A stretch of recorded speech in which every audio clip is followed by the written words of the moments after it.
He found a dead man's secret hidden inside a car worth more than his entire life. And the moment he reported it, powerful people decided he had to be destroyed. If you've ever watched someone get punished for doing the right thing, this story is going to hit differently. Drop a like, comment your city so I can see how far this story travels, and follow all the way to the end. Because what happens to Logan Pierce is the kind of thing that makes you question everything you thought you knew about integrity, power, and what it really costs to be an honest man. So, the morning everything changed, Logan Pierce had grease under his fingernails, $47 in his checking account, and a certified letter from Merchants Bank sitting unopened on his workbench because he already knew what it said. He'd been ignoring it for 3 days. That letter represented 11 years of work. 11 years of early mornings and late nights inside a cinderblock building on the eastern edge of Millhaven, a mid-sized city that had seen better decades, where the industrial corridor had slowly hollowed out and left behind a collection of stubborn small businesses that either adapted or disappeared. Logan's garage, Pierce Restoration, had survived longer than most, but surviving wasn't the same as thriving, and lately even surviving felt like something he was only doing out of sheer stubbornness. He was 36 years old and tired in ways that had nothing to do with sleep. Outside the open bay doors, October was doing what October did in the Midwest. Cold air cutting through thin sunlight, leaves piling against the curb, the faint smell of something burning from the paper mill 2 miles north. Inside, a partially disassembled 1969 Pontiac GTO sat on stands, its engine pulled and resting on a stand beside it. The owner, a dentist from the suburbs who'd inherited it from his father, had promised to pay the balance before the end of the month. Logan was choosing to believe that.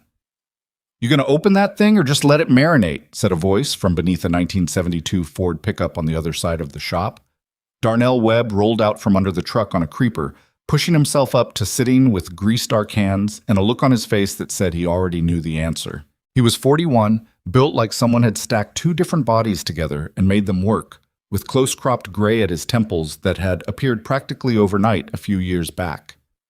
He'd been working with Logan for going on 9 years, which meant he'd watched the garage go from barely profitable to genuinely struggling without ever once asking for a raise he probably deserved. "It's a 60-day notice," Logan said. "You don't know that." "I know what a 60-day notice envelope looks like." Darnell stood, wiped his hands on a shop rag. "Open it." Logan didn't move. He was staring at the GTO, at the exposed engine block, at the years of work that had gone into learning how to do this properly, and he was thinking, not for the first time, that maybe he'd spent his whole career being too good at the wrong things. He was meticulous when the market wanted fast. He was honest when the industry rewarded shortcuts. He refused to certify work he hadn't done himself, which meant he turned down jobs he could have faked his way through and pocketed the money, which was exactly what 3 other shops in this city did without apparent consequence. "Logan?" He picked up the envelope, tore it open. 60 days. "Yeah," he said. Darnell made a low sound, not quite a word. He walked to the mini fridge in the corner, pulled out 2 cans of soda, set one on the workbench next to Logan. Neither of them said anything for a moment. The compressor kicked on. Somewhere outside, a truck accelerated through a yellow light. "We'll figure it out," Darnell said finally. "We always say that. We've always been right." Logan picked up the soda, cracked it open, drank without tasting it. On the shelf above the workbench was a framed photo he'd stopped really seeing years ago. Him and Maya on their wedding day. Both of them squinting into the sun, her laughing at something off camera, him looking at her instead of the photographer. Maggie had found it in a box 2 years ago and put it up there herself, at age 7, without saying anything about it. He'd noticed it one morning and hadn't moved it. Maggie was 9 now. She was at school. She had a science project due on Thursday about ecosystems, and she'd been working on it at the kitchen table every night with a focus that frankly exceeded his own, carefully labeling a poster board diagram of a forest floor with handwriting that was better than his. He needed to not lose this garage. His phone buzzed on the workbench. He looked at the screen. Unknown number, Chicago area code. He almost didn't answer. He answered. "Is this Logan Pierce, owner of Pierce Restoration in Millhaven?" The voice was female, professional, clipped. The kind of voice that was accustomed to being listened to without having to ask twice. "It is," he said. My name is Claire Denton. I'm executive assistant to Sienna Holloway. I'm calling because Ms. Holloway has a restoration project, and your name was given to us by Vincent Marrero. Logan knew Vince Marrero, had done work for him twice, a 65 Mustang and a 70 Chevelle, both done right, both paid in full without complaint. Vince was one of maybe 6 clients in Logan's entire career who'd referred someone without being asked. What kind of project? Logan said. A pause. The kind of pause that was actually a decision. Are you familiar with the Holloway name? The family, yes. Holloway Industries. Old money layered over newer money, with a philanthropic face that showed up on hospital wings and university buildings and the occasional magazine profile. The late Harlan Holloway had built the company from a regional manufacturing outfit into something with international reach before he died 2 years earlier. His daughter Sienna had taken over at 30, which meant she was running a multi-billion-dollar operation at an age when most people were still figuring out their 401k. Mr. Pierce, I'm going to be direct with you, Claire said. Ms. Holloway has a 1961 Ferrari 250 GT California Spider that belonged to her father. It's one of fewer than 50 in existence. 3 restoration companies have attempted preliminary assessments in the past 4 months. 2 in Chicago, 1 in Atlanta. None of them were retained past the initial review. Logan said nothing. He was doing math in his head, the kind of math that made his palms damp. We have a charity auction scheduled. The car is intended to be the centerpiece, displayed and potentially driven. We're running out of time and, frankly, out of options from the usual channels. Vincent Marrero told Ms. Holloway that if she wanted someone who would tell her the truth about the car's condition, you were the only name worth calling. What's the timeline? Logan asked. 6 weeks? That's not a lot of time for a California Spider. No, Claire said. It isn't. Can you at least come and look at it? He looked at the open envelope on his workbench, at the bank letter with its clean corporate font that had just told him he had 60 days before they took everything he'd built. When? He said. They brought the car to him. He'd expected to go to them, some climate-controlled facility or private garage on one of the Holloway properties. But Claire Denton called back the next morning and said Ms. Holloway preferred the assessment happen at Logan's shop, that she wanted to see the workspace where the work would be done. Logan had spent 2 hours that evening sweeping, organizing, and pretending he wasn't nervous, and then felt irritated at himself for it. The car arrived on a covered trailer at 8:15 on a Tuesday, and the moment the transport team lowered the ramp and rolled it out, Logan felt something shift in his chest. The 1961 Ferrari 250 GT California Spider was one of those objects that existed on the boundary between machine and art. Long hood, curvaceous fenders, open top, a body shape that made everything designed after it looked slightly apologetic. This one was finished in a deep red that had aged into something richer than its original color, with chrome that had developed the kind of patina you couldn't fake, and interior leather that had cracked and softened over 60 years into something that looked like the surface of old maps. It was, objectively, one of the most beautiful things Logan had ever stood in front of. Sienna Holloway arrived 20 minutes after the car. She drove herself, which he hadn't expected, a dark blue Range Rover parked without fuss in the small lot outside. And then she walked into the garage in dark slacks and a jacket that probably cost more than his monthly mortgage payment, but carrying herself with a directness that didn't read as performance. She was younger than she looked in photos. Or maybe she looked different in person, less composed, with something underneath the professional surface that was running at a higher temperature than she was letting show. Standing beside her was a man Logan would later identify as Marcus Elroy. Mid-40s, expensive haircut, the kind of confident that doesn't leave room for other people. He was Holloway Industries' chief operations director, according to the business card he pressed into Logan's hand before Logan had a chance to say good morning. Mr. Pierce, Sienna said, and shook his hand without making it a power move. Thank you for agreeing to this. Haven't agreed to anything yet, Logan said. I'd like to look at the car first. Something passed across her face, not offense, more like surprise. The kind that happens when someone says the exact right thing when you're used to people saying the wrong one. That's exactly the right answer, she said. Marcus Elroy smiled with his teeth. We're hoping to move quickly on this.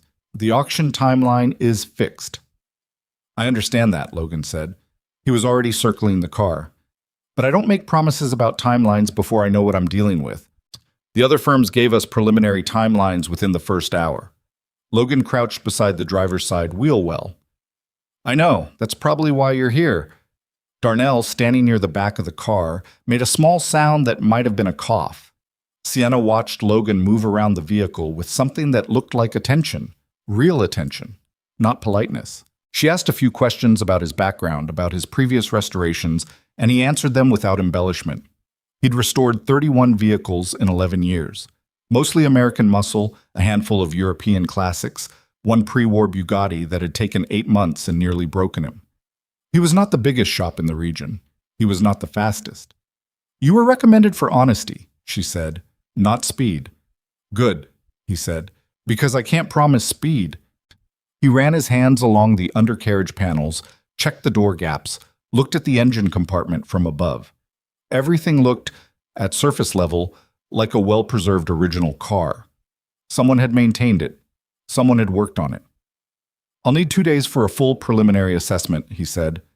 After that, I can tell you what it needs, what's realistic, and what it's going to cost. If you want to move forward after that, we talk about terms. Marcus started to say something about time constraints. Sienna stopped him with a look that didn't need volume. 2 days, she said to Logan. Then we talk. He started on the car that afternoon. The exterior was exactly as gorgeous as it appeared at first glance. The body panels were original, the paint had been professionally preserved. The chrome was legitimate, and the interior, while worn, was authentic down to the stitching on the door cards. Whoever had been caring for the cosmetic aspects of this car had known what they were doing.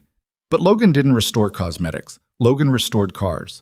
He started with the mechanical systems, the way he always did, and what he found in the first 3 hours was enough to make him stop, stand back, and look at the car for a long time without touching it. The brakes were wrong, not worn, not aged, wrong. The BrakeMaster cylinder was correct in appearance. It had the right casting marks, the right general profile. But when Logan measured it and checked its internal components against the specifications in his documentation library, the bore diameter was off. Not by a lot. By enough. He called Darnell over without saying what he'd found, asked him to take independent measurements. Darnell measured twice, looked at Logan, measured again. That's not a factory Ferrari component, Darnell said. No, Logan said. It isn't. They worked into the evening without talking much. Logan pulled the front calipers, measured them, cross-referenced. The calipers were aftermarket, not Ferrari spec, not even high-quality performance alternatives, but something that had been modified to look like the factory items. Red-rilled mounting faces, repainted in the correct color, fitted with reproduction stampings that looked authentic from a distance. He found the same thing at the rear. Then he moved to the steering box. The steering box had been replaced. The replacement was close, visually close, dimensionally approximate, but the internal ratio was wrong. The car would steer, but it would respond differently than a driver accustomed to the vehicle would expect. At low speeds, the difference would be subtle. At highway speeds, or under hard cornering, it would be unpredictable in the worst possible way. Logan sat on a rolling stool in the middle of his shop at 9:47 at night, the overhead lights humming, the rest of the building empty, and he thought about a man named Harlan Holloway driving this car. Then he thought about someone else driving it. Then he thought about a charity auction where it would be potentially driven. He picked up his phone, looked at Claire Denton's contact information, set the phone down. He needed to be sure before he made that call. He needed to document everything he'd found, independently verify every measurement, cross-reference every part number. He wasn't going to walk into a conversation with a billionaire and her operations director and tell them their father's treasured car had been deliberately sabotaged without being absolutely certain he was right. He went home at 10:30, reheated soup from the day before, and sat at the kitchen table staring at nothing until almost midnight. In the morning, Maggie came downstairs in her school clothes, found him already at the table with his laptop open and reference books stacked beside his coffee cup, and sat down across from him like it was perfectly normal.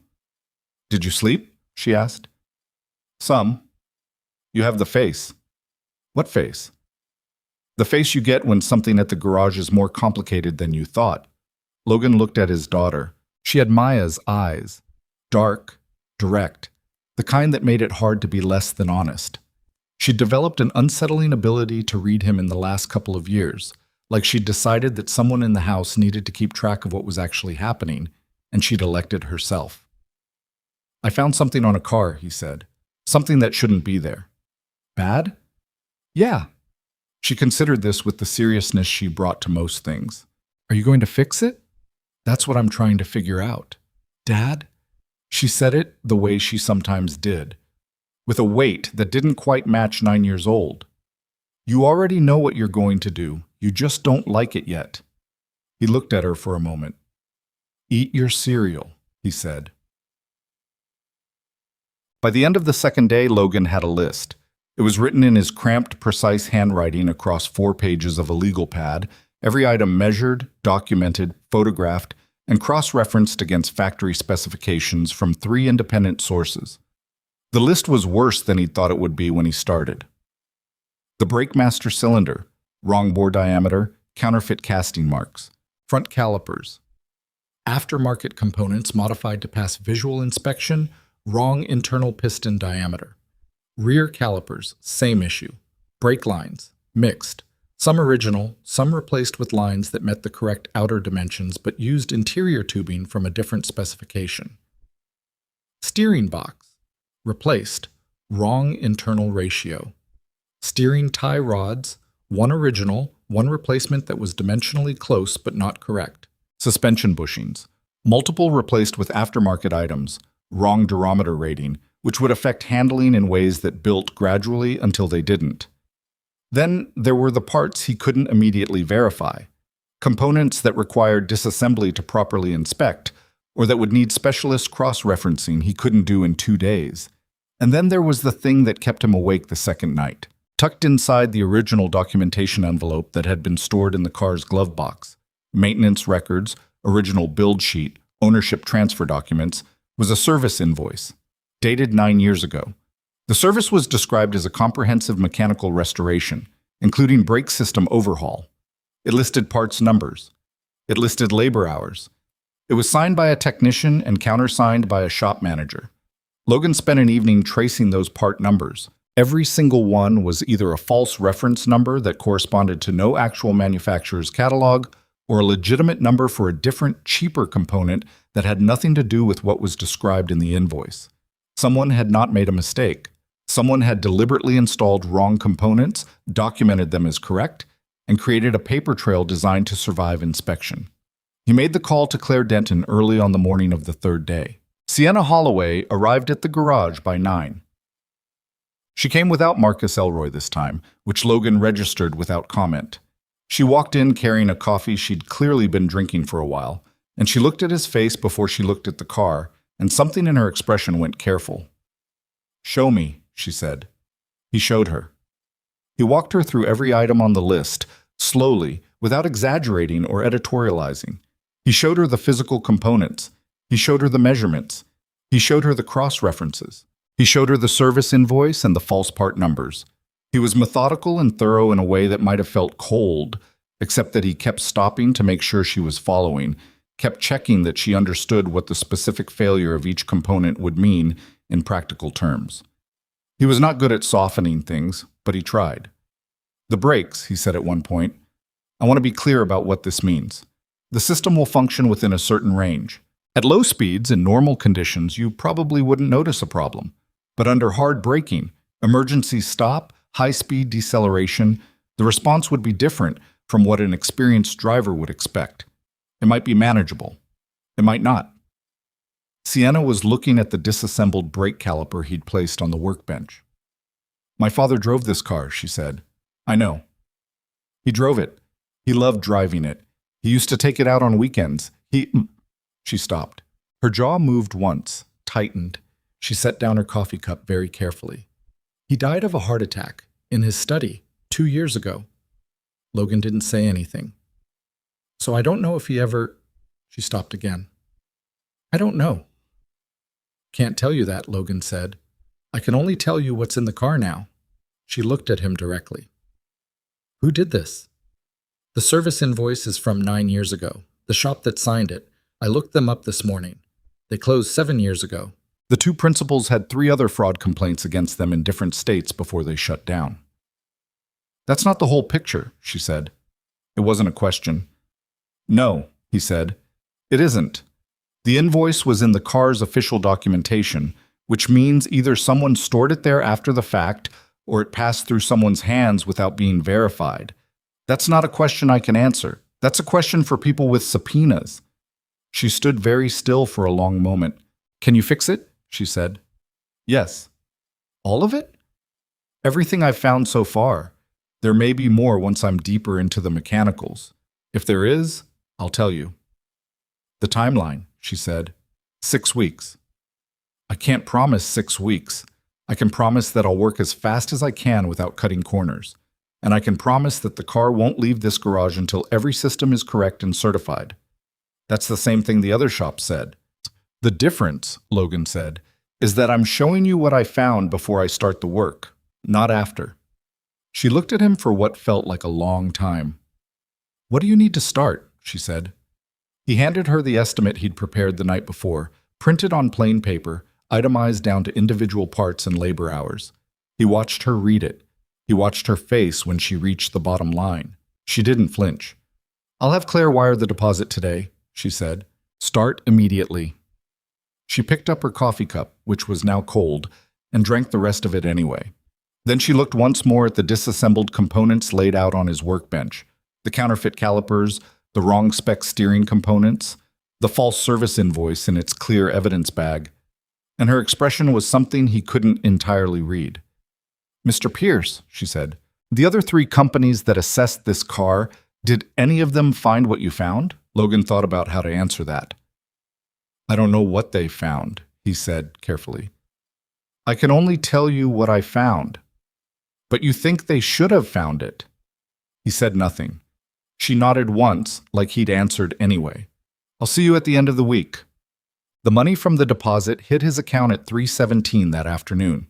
Logan stood at the workbench and looked at his phone for a while, at the number in his account balance, which was larger than it had been in 4 years. He thought about the certified letter from Merchants Bank. He thought about Maggie's ecosystem project, currently taped to the wall in the kitchen because he'd run out of places to put her schoolwork and started treating the kitchen wall as a gallery. He thought about Darnell, who had never asked for a raise and who deserved one. Then he picked up a wrench and got back to work. They started with the brake system because Logan believed in fixing the most dangerous things first, sourcing correct parts for a 1961 Ferrari. 250 GT California Spider was not a simple process. There were 3 suppliers in the world he trusted for factory specification Ferrari components from this era. 1 in northern Italy, 1 outside Stuttgart, 1 in southern California. The California contact was a semi-retired engineer named Phil Ashworth, who had once told Logan that if he ever called about a Spider, Phil would personally verify every part number before shipping anything. Logan called him on Thursday morning. Phil asked 3 questions, then said, "Send me your spec sheet and the VIN. Give me 48 hours." While they waited for parts, Logan and Darnell went deeper into the car. They found more. The carburetor linkage had been assembled with a mix of correct and incorrect components. Not enough to cause an immediate failure, but enough that under sustained high RPM operation, the throttle response would become erratic. The way you'd find out, in a car like this, was by pushing it. 2 of the 3 carburetors had been rebuilt at some point with incorrect float valves. A small thing, a cheap substitution, the kind that saved perhaps $40 at the cost of eventual fuel delivery inconsistency. The clutch hydraulic system had been bled at some point, but with a fluid specification that was wrong for the system. None of these were as serious as the brake and steering issues. All of them were wrong. Logan photographed everything. He kept a running log. He dated every entry, time-stamped every photograph, noted every part number, and where he'd sourced his verification references. He was building a record not just for the work, but because something about the systematic nature of what he was finding told him that record might matter later. Darnell noticed. "You're documenting this like someone's going to look at it in court," Darnell said, on a Friday afternoon, while Logan was photographing a fuel line fitting. "Am I wrong?" Logan said. Darnell looked at the disassembled engine components arrayed across the workbench, at the growing evidence file Logan had begun keeping in a locked drawer. "No," he said. "I don't think you are." The parts from Phil Ashworth arrived in 2 shipments over the following 10 days. Phil had included a handwritten note in the first shipment, a single index card, in precise, small handwriting. Every part number verified against factory build records. If anyone questions authenticity, call me. I'll sign an affidavit. Logan had worked with a lot of suppliers over the years. He'd never had one offer an affidavit. He pinned the card to his workbench wall. The replacement process was careful, slow, and expensive. The replacement parts cost 3 times what the counterfeit components had cost to produce, which was, Logan understood, the entire economic logic of what had been done to this car. Someone had taken a service contract that probably paid well, installed cheap or incorrect components, billed for the real ones, and pocketed the difference. It was simple fraud, and it had been done to a car that wealthy people would trust, because wealthy people trusted professional service documentation, because wealthy people didn't typically crawl under their own cars with calipers and measurement tools. They trusted the paperwork. Logan didn't trust paperwork. He never had. Maya used to joke that he'd verify his own birth certificate against primary records if given the chance, and he told her that wasn't entirely outside the realm of possibility. He thought about that on a cold Tuesday night while he was alone in the garage, finishing up the installation of the new front brake calipers. The shop quiet except for the radio playing something country that he wasn't really listening to. He thought about her more often in this kind of quiet. Not with the particular pain it used to carry, or not only that, but with something softer, more like company. She'd had opinions about his work that he hadn't always appreciated at the time, and that he'd spent the years since figuring out were mostly correct. She'd have been furious about this car, about what had been done to it. She'd have been proud of him for not walking away from it. He tightened the caliper bolt to spec, checked it again, and moved on. On the afternoon of the 18th day, Marcus Elroy appeared at the garage without an appointment. He came alone. He parked a black Audi outside and walked in like he'd been there many times, which he hadn't, and stood in the middle of the bay looking at the partially reassembled Ferrari with an expression that was difficult to read at first. Then Logan read it. It was the expression of a man who was cataloging information for later use. "Quite a lot of it apart," Marcus said. "That's how restoration works," Logan said. "Of course." Marcus smiled. "I'm just doing a progress check. Ms. Holloway asked me to come by." Logan doubted that. He kept the doubt to himself. "The work is on schedule," Logan said, which was true in the sense that there was no fixed schedule, only his own internal pacing. "Parts are arriving. Each system is being addressed in sequence." Right. Marcus walked closer to the workbench, looking at the components laid out there. "I've been reviewing your invoices. The parts costs are quite high." "They're factory specification components," Logan said. "Sourced and verified. I can provide full documentation for every part number." "I'm sure you can." Marcus picked up one of the old brake calipers, the counterfeit one, which Logan had set aside for the evidence file. He turned it over in his hands. "I prefer you didn't handle that," Logan said. Marcus set it down. His smile didn't change. "What I'm wondering, Mr. Pierce, is whether some of these replacements are strictly necessary. The original components are counterfeit," Logan said. "I've documented this. Ms. Holloway is aware." "She's aware of your interpretation," Marcus said pleasantly. "Other technicians might have different readings." Logan looked at him. "I'm not looking for a different reading," Logan said. "I'm looking for a safe car." They watched each other for a moment. Marcus's smile stayed exactly where it was, which was the most unpleasant thing about him, the complete stability of his affect under conditions where most people's faces would move. "Of course," Marcus said finally. "Just something to keep in mind as we look at the overall project costs." He glanced at his phone. "I'll let Ms. Holloway know the work is proceeding." He left. Logan stood in the middle of his garage and listened to the Audi pull out of the lot. Darnell appeared from the back room, where he'd been finishing a lunch he'd started an hour earlier. "What was that?" he said. "A warning," Logan said. "Warning about what?" Logan looked at the evidence drawer, still locked. "That somebody knows what we found, Mom. That evening, he went home and sat with Maggie while she finished her ecosystem project. She was adding final labels to the poster board. Decomposers, nutrient cycle, forest floor vegetation, with a precision that he recognized as his own. The same need to get the details correct even when nobody would check them that closely. "Dad?" she said, without looking up from her labeling. "Yeah." "Are you in trouble?" He considered the question. "I might be," he said. "Not the kind you're thinking of. I found some problems with this car I'm working on. Problems somebody created on purpose. And now I think some people would rather I hadn't found them." She set down her marker and looked at him. "What are you going to do?" "Keep fixing the car. Even if they make it hard?" "Even then." She thought about this for a moment. "Okay," she said. Then she picked up her marker and went back to labeling decomposers, with the particular confidence of a 9-year-old who has decided that her father is capable of handling the situation. Logan sat there a little longer, watching her work, and found that her confidence helped more than he would have expected. Watch. 3 days later, the bank called. It wasn't the usual automated notice. It was an actual human being, a loan officer named Greg Tanner, whom Logan had spoken to twice in the past 18 months. Greg had the tone of a man who genuinely felt bad about what he was about to say, which was almost worse than if he hadn't. "We've had an inquiry from a third party," Greg said. "I'm not at liberty to give you details, but the inquiry raised some questions about the status of the outstanding loan. Legal got involved. I wanted to let you know because..." A pause. "Because I think you should probably talk to someone." "What kind of inquiry?" Logan said.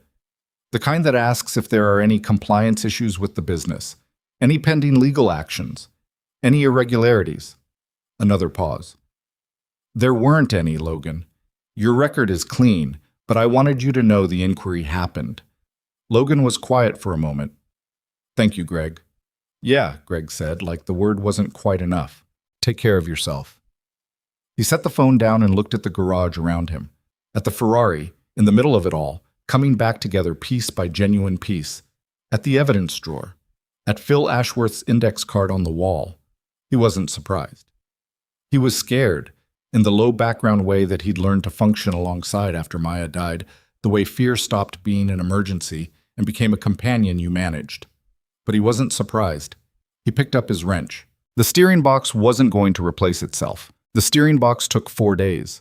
Not because the installation was complicated, but Logan had replaced steering boxes before, had done it on cars with far less documentation and far more corroded fasteners. But because the correct replacement unit had to be sourced, verified, and then verified again before he would touch it. The first unit Phil Ashworth found had a casting date that was 2 years off from what the factory records indicated for this particular car's build sequence.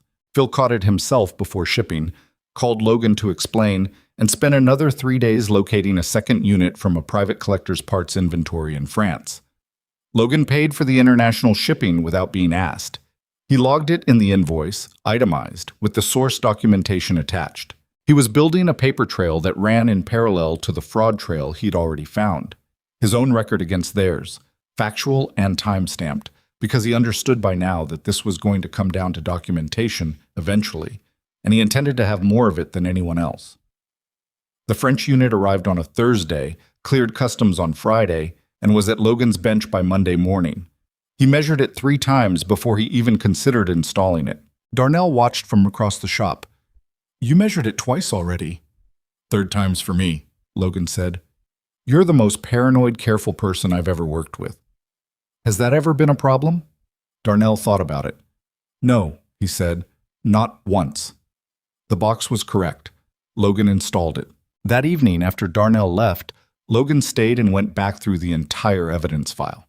Not because anything had changed, but because the call from Greg Tanner at the bank was still sitting in his chest like something he hadn't fully processed.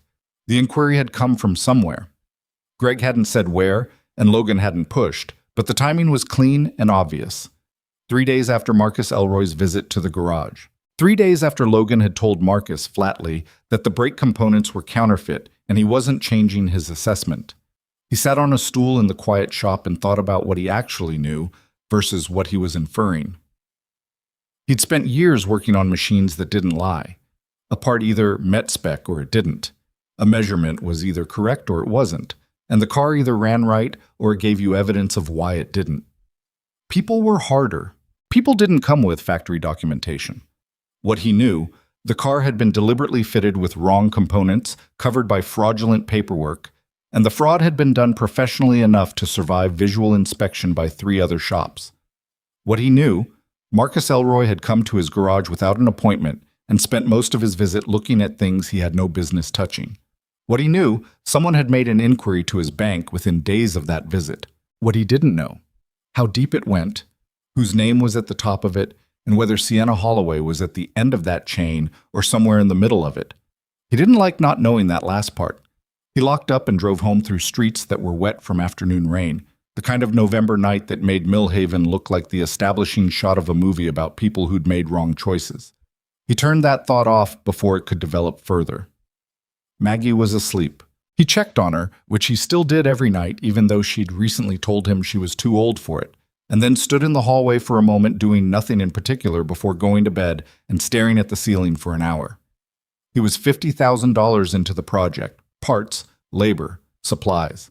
His own savings, partially, because the deposit from Holloway had covered most of it, but not all, and some of the specialized components had required payment on delivery from suppliers who didn't extend credit to small shops they'd never worked with before. He'd made those payments without telling Darnell, not because he was hiding it, but because saying it out loud would make it heavier.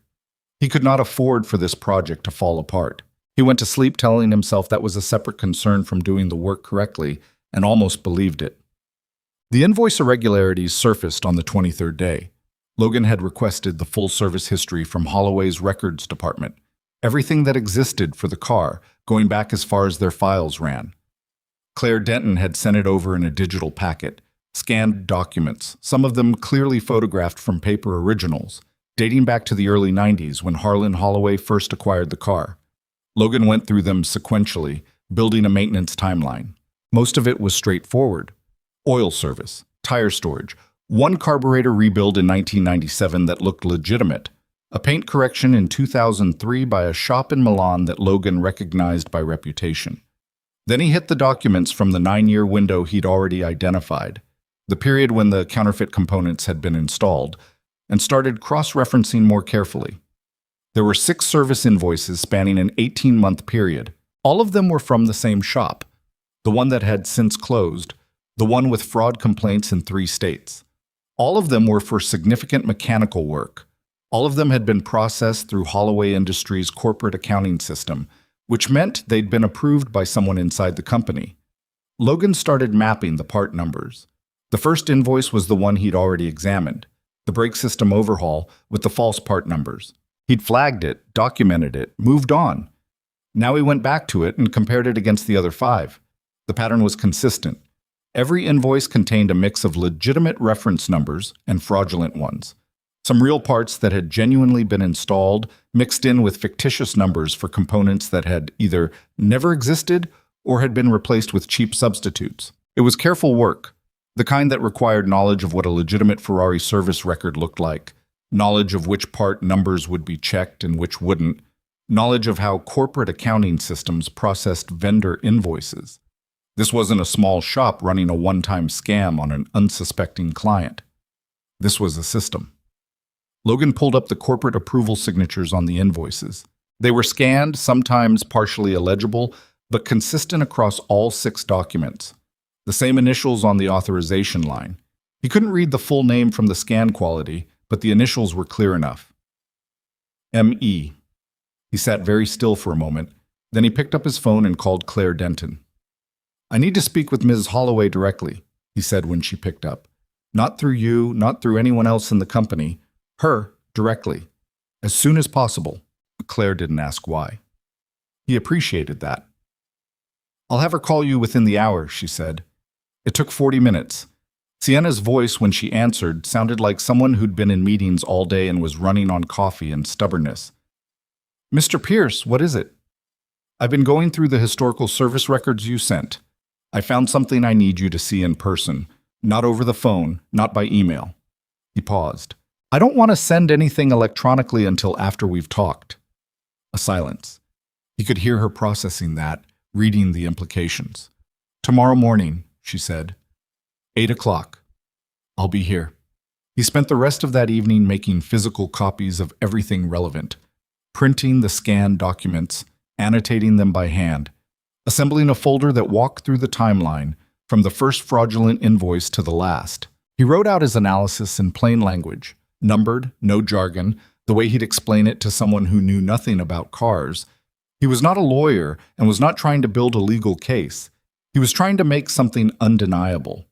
He worked until past midnight, locked everything in the evidence drawer, and drove home in the kind of exhausted silence that comes after too many consecutive hours of concentrated attention. At a red light, his phone buzzed. Unknown number. He waited until he got home to check it. The text message said, "You're getting into something that doesn't involve you. Walk away while it's still an option." He read it twice. Then he took a screenshot, noted the time, and added it to his documentation file. He did not call the number back. He was fairly sure it wasn't answered by a person anyway. He went to bed and slept badly.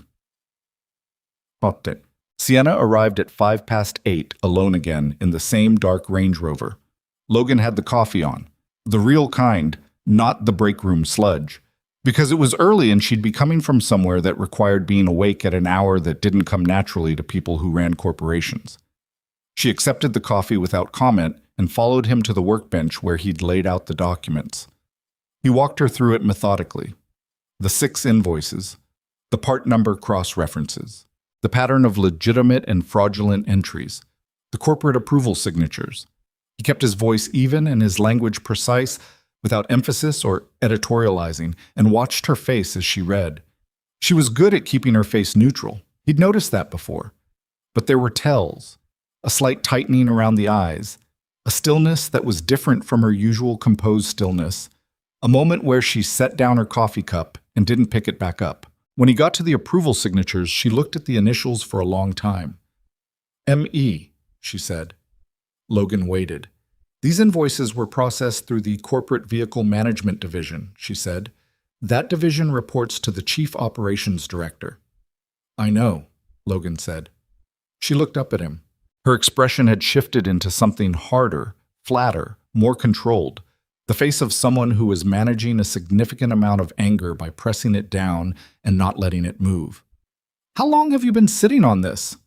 "Since last night. I wanted to verify everything before I called you, and I wanted to show you in person rather than risk sending it through any channel I wasn't certain about." He paused. "I don't know who else inside your company knows about this. I thought you should be the one to decide who finds out next." She was quiet for a moment. The text message. He'd included it in the packet, the screenshot, the timestamp. "I don't know who sent it," he said. "It came after I called Claire yesterday. I'm not implying anything about Claire. The timing might be coincidental." "It isn't," Sienna said.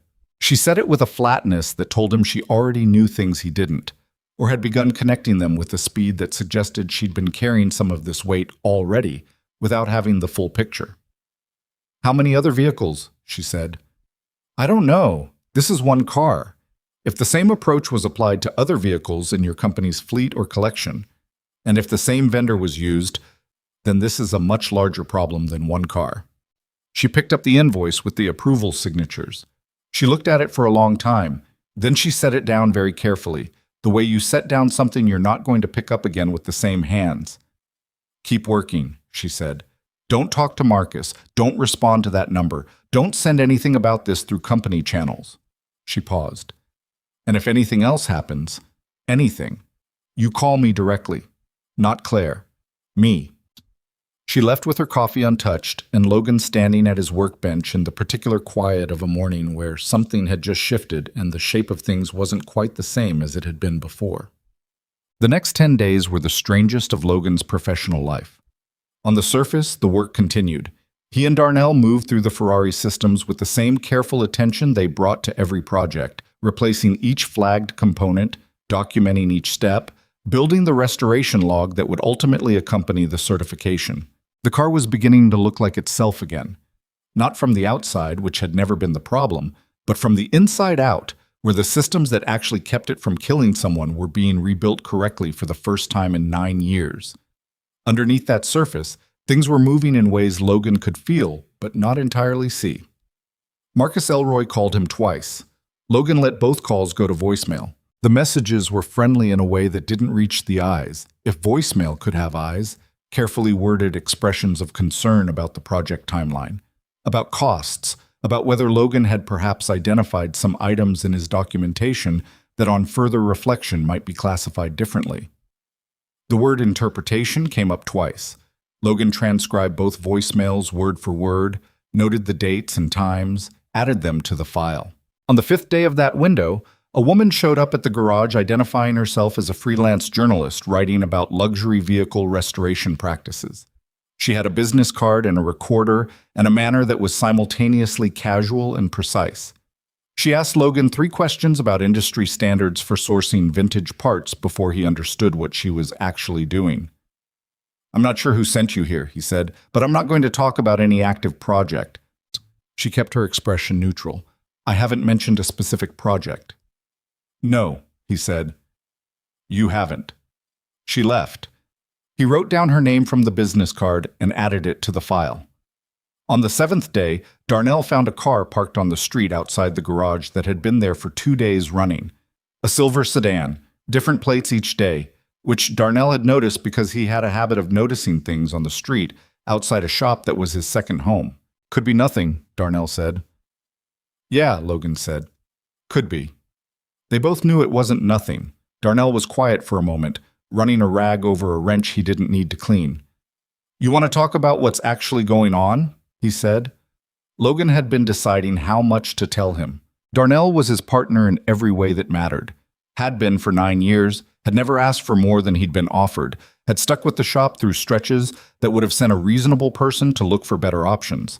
Not telling him felt like a form of disrespect. He told him everything. The invoices, the approval signatures, the text, the voicemails, the journalist, the parked car. Darnell listened without interrupting, which was one of the things Logan had always valued about him. When Logan finished, Darnell set down the wrench. "You kept all of this documented?" "Every piece of it." "Hard copies?" "Locked drawer, plus a second copy I dropped off with my attorney 2 days ago." Darnell raised an eyebrow. "You have an attorney?" "I have a guy who did my LLC paperwork and owes me a favor," Logan said. "He's an attorney." Darnell almost smiled. It didn't quite make it. "Okay, so what happens now?" "We finished the car," Logan said. "Correctly, without cutting any corners, and we document every single step of the way." "And if they decide not to pay?" Logan had been thinking about that. "Then they don't pay," he said, "but they don't get a certification either." Darnell looked at him for a long moment. "That's going to cost us." "Probably." 60-day notice from the bank is, what, 30 days old now? 32. "Logan, I know." Darnell picked up the wrench again, turned it over in his hands. "My brother-in-law's been after me to come work at his HVAC company for 2 years, he said.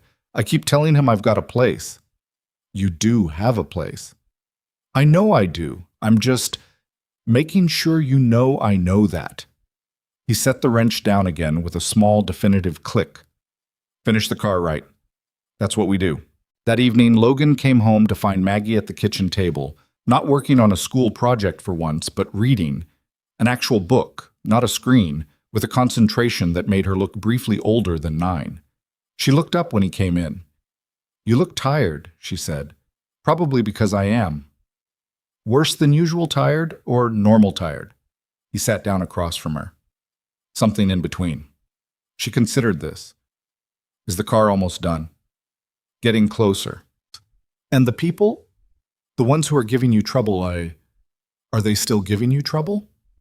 "Yeah." She went back to her book for a moment, then back to him. "A girl at school said sometimes the right thing costs more than the wrong thing." "That's true." She said it like it was a reason not to do the right thing. "What did you say?" Maggie looked at him with Maya's eyes. "I said that didn't make sense." Logan sat with that for a moment, in the kitchen, in the ordinary light of an ordinary evening that felt slightly extraordinary. "It doesn't make sense," he agreed. On the 31st day, Marcus Elroy stopped leaving friendly voicemails and sent a formal letter. It arrived by courier, which meant someone had paid for urgency, and it was on Holloway Industries letterhead, which meant it had been run through the company's legal department. Logan read it at his workbench while the Ferrari's rebuilt engine idled in a preliminary test run, the sound of it clean and even in a way that was quietly satisfying even under the circumstances. The letter was 4 pages. It accused Logan of project mismanagement, unauthorized scope expansion, inflated invoicing, and failure to meet agreed deliverable timelines. It demanded he provide written justification for every parts purchase above the original estimate, halt further work pending a third-party review, and make the vehicle available for inspection by an assessor of the company's choosing. It was signed by Marcus Elroy and a corporate attorney Logan didn't know. Logan read it twice, set it on the bench, and went back to listening to the engine. The idle was steady. The fuel delivery was smooth. The temperature was climbing exactly as it should. No hot spots, no stumble. 3 carburetors, rebuilt correctly, talking to each other the way they were designed to do 63 years ago. He picked up his phone and called the attorney who had his LLC paperwork and owed him a favor. "I need you to look at something," Logan said. He photographed the letter and sent it over. While he waited, he walked around the Ferrari slowly, running through his mental checklist of what was done and what remained. The brakes were done. The steering was done. The carburation was done. The clutch hydraulics were done. The suspension geometry had been corrected and the bushings replaced. What remained? Final alignment, brake bleeding, and pressure testing. A full road simulation on the lift to check for any remaining irregularities under load, and the final inspection that would precede the certification. 2 weeks, maybe less, if parts continued to arrive on schedule and nothing new surfaced during the final checks. His phone rang. "It's a pressure play," his attorney said without preamble. "They're not actually seeking third-party review. If they were, this would have a specific assessor named and a formal timeline. They're creating a paper trail that makes it look like you stopped cooperating. For what purpose? If they want to dispute the invoice later or refuse to pay, they need documentation that shows you were the problem. This is that documentation." A pause. "Do you have your own documentation?" "More than they have." "Good. Don't respond to this directly. Let me draft a response through the legal channel. You just keep working." "That's the plan," Logan said. Logan, the attorney, his name was Doug Carey, and he was better than the favor rate implied, paused. "How much is the final invoice going to be?" Logan told him. A silence. "That's significant. 80% of it is parts. I have receipts for every single component. And the car, it'll be in safe working condition?" "It'll be in perfect working condition." Then keep working," Doug said. "And don't let them touch that car until you're finished and that invoice is paid." Logan hung up and looked at the Ferrari, at the open hood, and the 3 carburetors and the clean engine bay that had taken 3 weeks of careful work to reach. He thought about the letter sitting on his bench. He thought about the text message, the voicemails, the journalist, the parked silver sedan that had stopped appearing 2 days ago. He thought about someone making a decision 9 years ago to do something cheaper and faster than the correct thing, to file paperwork that said one thing while the actual car said another, to trust that nobody would ever look closely enough to notice. He picked up a torque wrench. There were still things to finish, and he was the only person in this situation who was going to finish them correctly. The engine idled on. Doug Carey's response letter went out on a Wednesday, and by Friday Marcus Elroy had called Logan 4 times. Logan answered the 4th one. "Mr. Pierce?" The friendliness was gone now, replaced by something more efficient, more direct. "I think we've reached a point where we need to have an honest conversation." "I'd welcome that," Logan said. He was under the Ferrari's front end, checking the alignment geometry, phone wedged between his ear and the creeper's headrest. "Go ahead." The letter from our legal team wasn't intended as an adversarial move. It was a routine project management communication. "Your routine project management communication accused me of inflating invoices and mismanaging scope," Logan said. "My attorney characterized it differently." A pause. "Attorneys tend to do that. Look, the bottom line is that we have a timeline. The auction is 5 weeks out. Ms. Holloway needs that car certified and ready. What we're asking is that you work with us on completing this efficiently. I am working efficiently, Logan said. I've been working efficiently for 5 weeks. The work is almost finished. When it's finished correctly, I'll certify it. The concern is the cost overruns. Every line item is documented with receipts and part verification records. There are no overruns. There are costs that were higher than expected because the car required more correct parts than anyone anticipated when we started. He paused. Because the previous work used incorrect parts. That's your interpretation. Logan slid out from under the car. He sat up on the creeper and looked at the Ferrari from the floor, at the undercarriage he'd now spent weeks putting right. And he felt something clarify inside him the way things sometimes did when he'd been patient long enough. Marcus, he said, I'm going to say this once clearly. The brake master cylinder bore was wrong. The front and rear calipers were aftermarket components modified to pass visual inspection. The steering box had the wrong internal ratio. I have measurements, photographs, part number cross-references, and independent supplier verification for every single claim. That's not an interpretation. That's a fact with documentation attached. He stood up. Call me when you want to talk about the final inspection. He ended the call before Marcus could respond. Darnell was watching from across the shop. How'd that go? About how I expected, Logan said.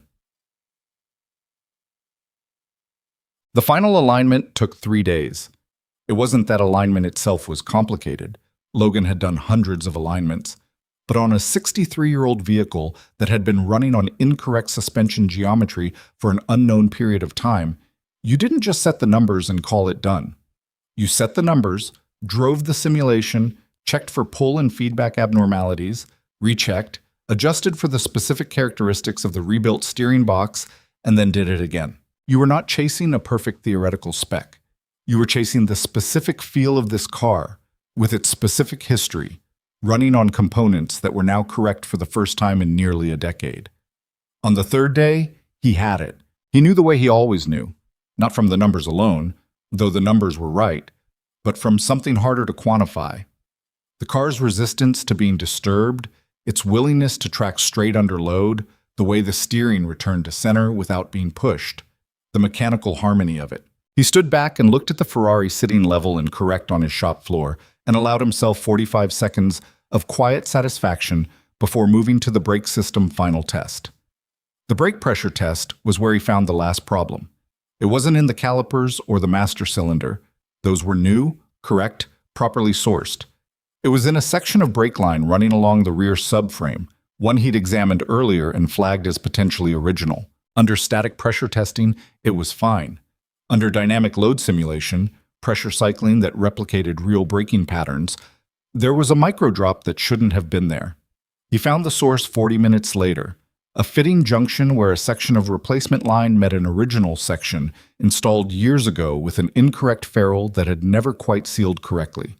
At low pressures, the deformation was imperceptible. Under hard braking, the kind of pressure the system would generate in an emergency stop, it would have leaked. Not immediately. Not catastrophically at first. The way brakes failed gradually. A little more pedal travel each time, a little less confidence. Until the day the distance between pressing the pedal and something actually happening became a gap nobody could cross in time. He replaced the line in the fitting, he logged it, photographed it, added it to the evidence file. Then he sat on a stool and thought about the word gradual for a while. Sienna came to the garage on the 42nd day.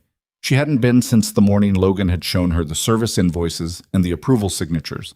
They'd spoken twice by phone, brief, careful conversations where she'd told him that internal processes were underway and that she appreciated his discretion, and he'd told her the work was on track without offering details she hadn't asked for. She'd sounded both times like someone managing multiple things at once without letting any of them slip, which was probably accurate.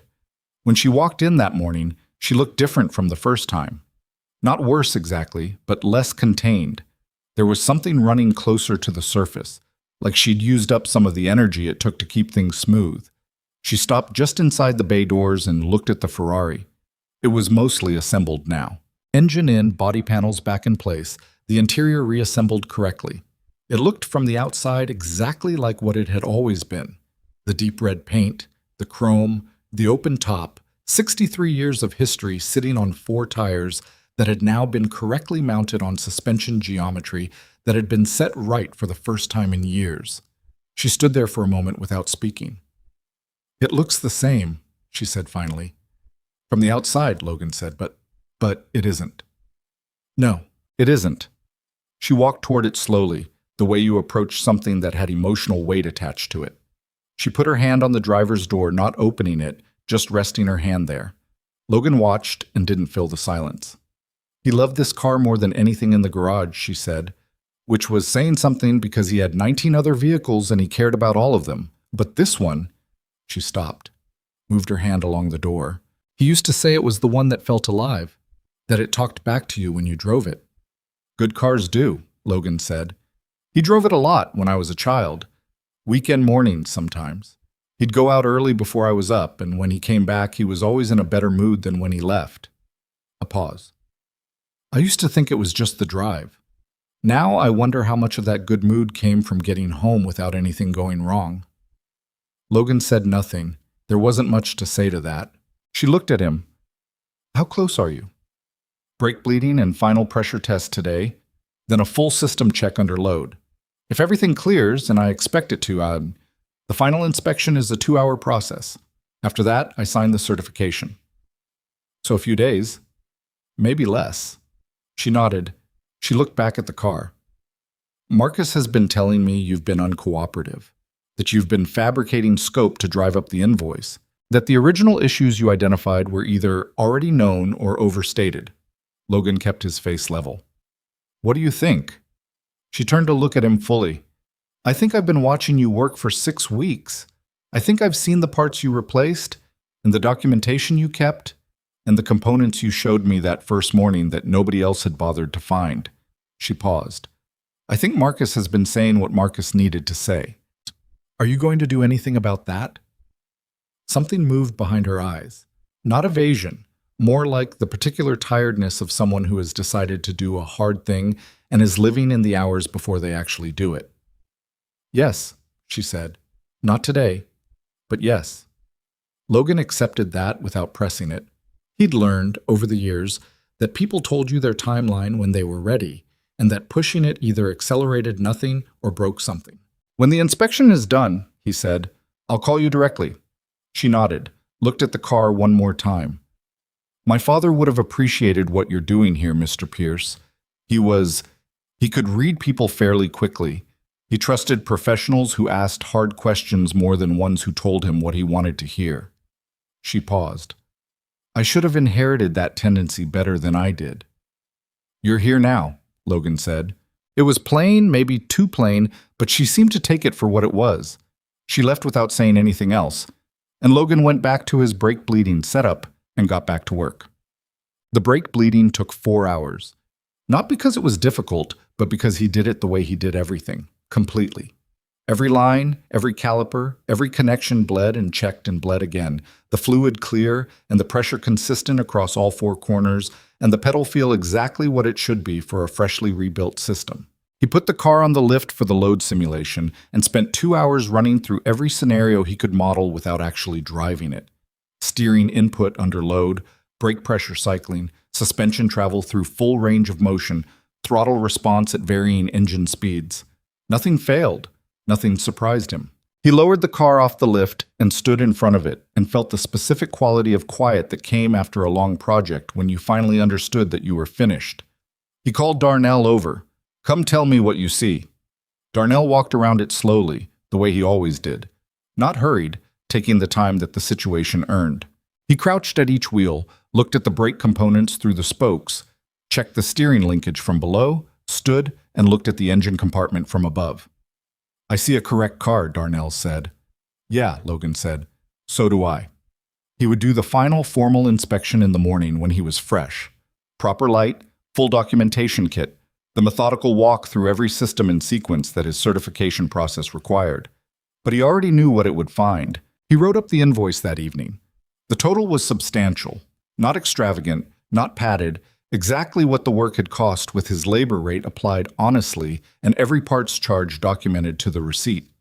He went through it line by line before he printed it, the way he would have gone through any technical document, checking for errors and finding none. He put it in an envelope with the preliminary inspection report and the parts documentation packet and set it on the corner of his desk.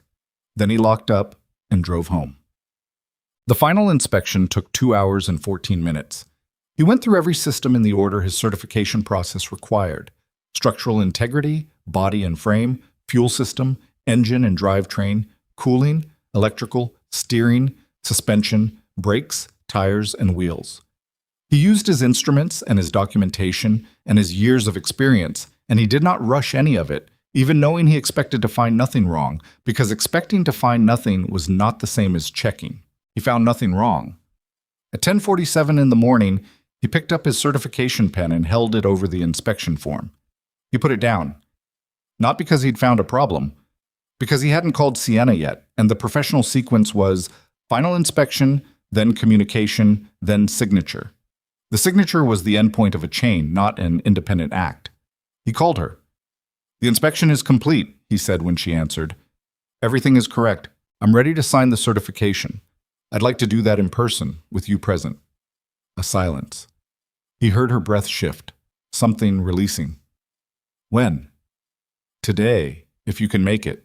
This afternoon. I'll be there at 2. He spent the intervening hours writing up the final inspection report. Every system, every measurement, every result, everything clean and documented. He printed 2 copies. He assembled the full project file. All 5 weeks of documentation, every photograph, every part receipt, every log entry, the evidence file on the counterfeit components, the service invoice analysis, everything. He put the invoice in a separate envelope. Sienna arrived at 1:58, which told him she'd driven faster than was strictly necessary and hadn't cared much about that. She was not alone. The man with her was someone Logan didn't recognize. Late 50s, heavy-set, with the deliberate way of moving that Logan associated with people who had learned not to show what they were thinking in professional settings. He introduced himself as Raymond Cho, head of Holloway's internal audit division. Logan shook his hand. "I wasn't expecting you," he said. "I wasn't expecting to be here 2 weeks ago," Cho said. He said it like it was a precise statement of fact rather than a complaint. Logan looked at Sienna. "Raymond has been conducting an internal review," she said, "of the vehicle division's historical service records. He has some questions that may be relevant to what you found." She paused. "I thought it made sense to be here for this together." Logan absorbed that. "All right," he said, "let me show you the car first." He walked them through the completed restoration the same way he'd walked Sienna through the initial findings, systematically, without editorializing, showing rather than telling. The replaced components, the documentation, the certification result. Cho took notes on a physical notepad in a handwriting that was even smaller than Phil Ashworth's. When Logan finished, Cho looked at the Ferrari for a moment. "The 6 invoices from the service vendor," he said. "How did you identify them as fraudulent?" "Part number cross-referencing," Logan said. "The numbers on the invoices don't correspond to any real manufacturer catalog entries. The ones that look real reference components for different vehicles. I can walk you through the specific references if you need it." "I do need it," Cho said. "But not today." He looked at Sienna. "We're finding similar patterns in at least 11 other vehicles in the company's collection, possibly more. It's going to take time." Sienna's expression didn't change, but something behind it did. 11, Logan said. "That's confirmed so far," Cho said. "The same vendor, the same invoice structure, the same approval signatures." He looked at Logan directly. "You understand why this needs to stay contained until our review is complete." "I'm not in the business of talking to journalists," Logan said. "Someone already tried that approach." Cho's eyes sharpened. "Tell me about that." Logan told him. The woman at the garage, the business card, the questions about sourcing practices. Cho wrote it down without interrupting, and when Logan finished, the auditor looked at Sienna. "That's consistent with what we're seeing on the documents side," he said, quiet and flat. Someone was trying to get ahead of the narrative. Sienna was looking at a spot past both of them, at some middle distance where she was working something out. Then she came back. "Show me the invoice," she said to Logan. He handed her the envelope. She opened it, read it. He watched her go through it the way she'd gone through everything he'd given her, carefully, completely, without rushing the numbers or skimming the line items. When she finished, she refolded it and held it. "This is what we agreed," she said. "It's what the work cost," Logan said. "I know." She looked at Cho, then at Logan. "I'm going to authorize payment today, full amount. I want it in your account by end of business." She paused. "And I want to be present when you sign the certification." Logan picked up the pen. He signed his name on the certification form. His full name, his license number, the date, the inspection result. He had never in his career signed something and felt the weight of it the way he felt it in this moment.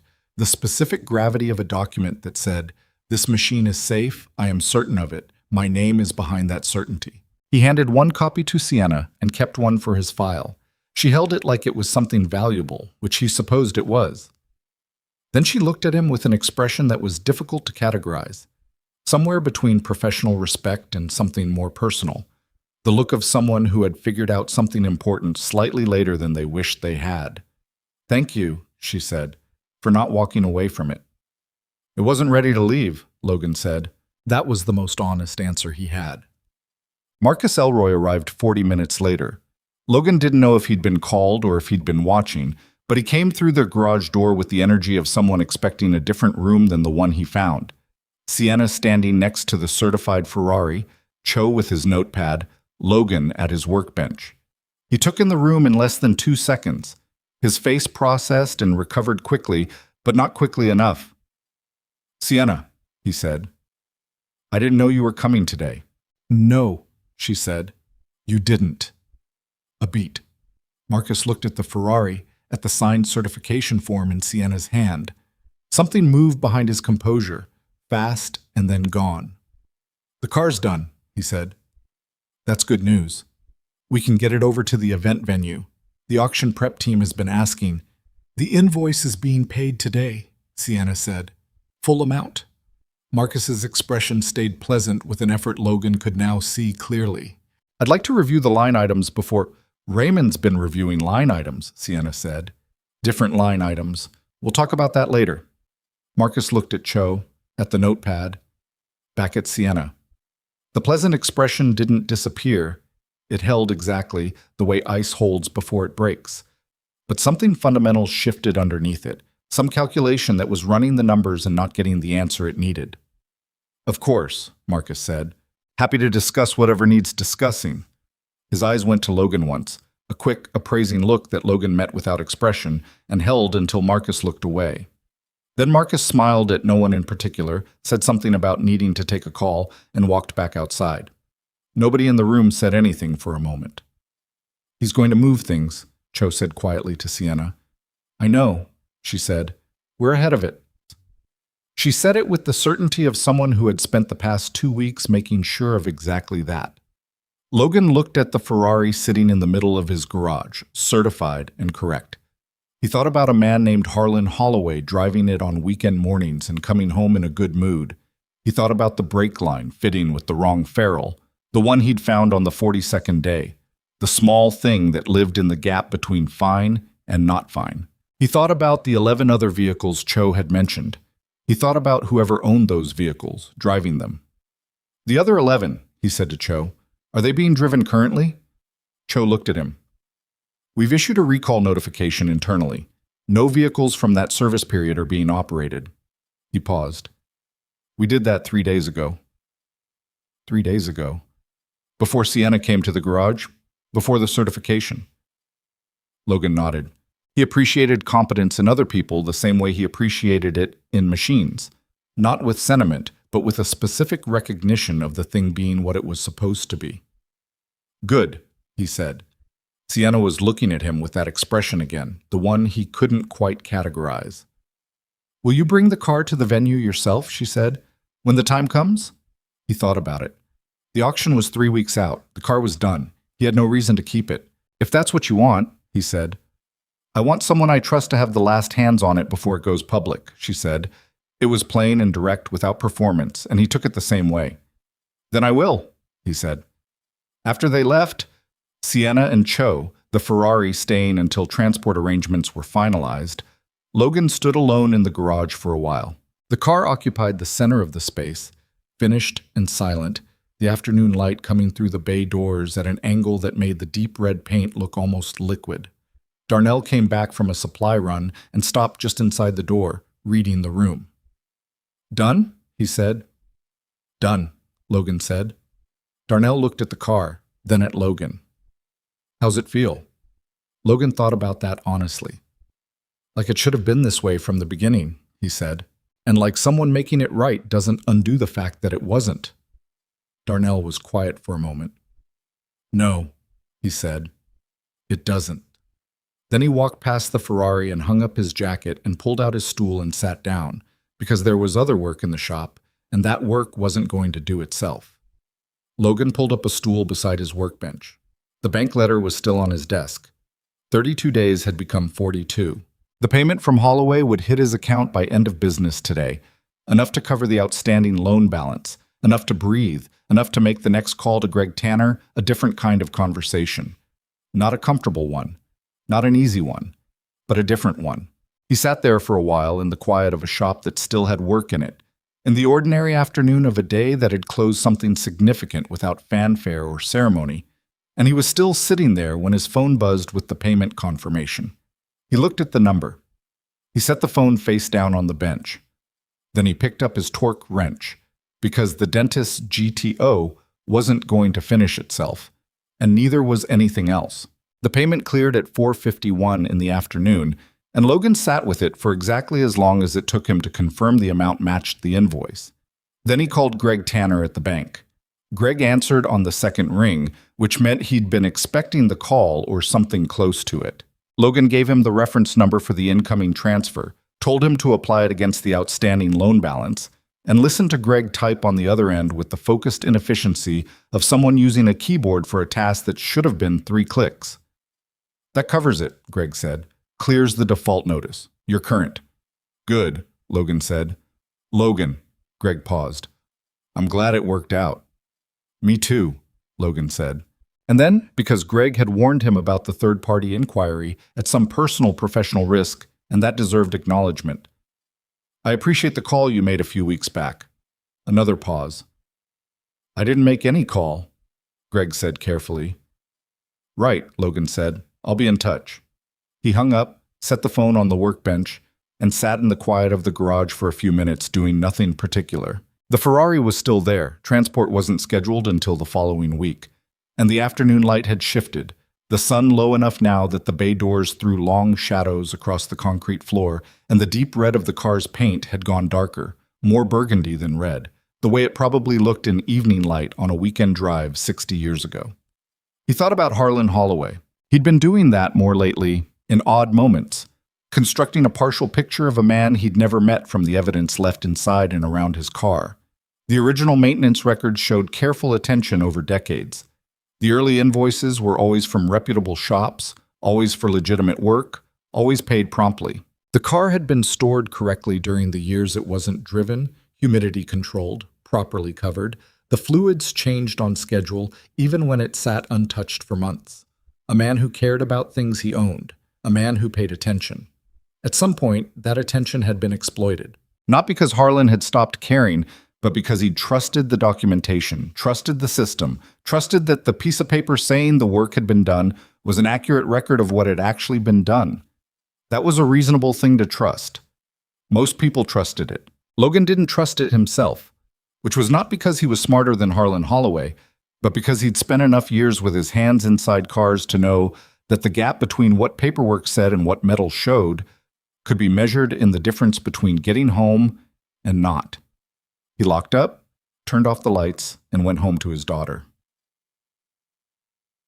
3 days after the certification, 2 things happened that Logan learned about separately and in the wrong order.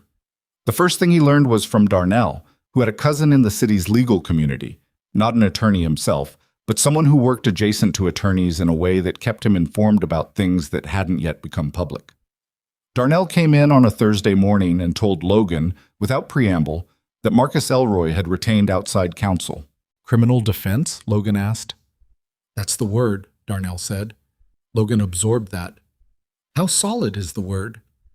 "Solid enough that my cousin mentioned it without being asked." The second thing happened that same afternoon when Sienna called him directly. not through Claire, directly from her cell phone, and asked if she could come to the garage the following morning.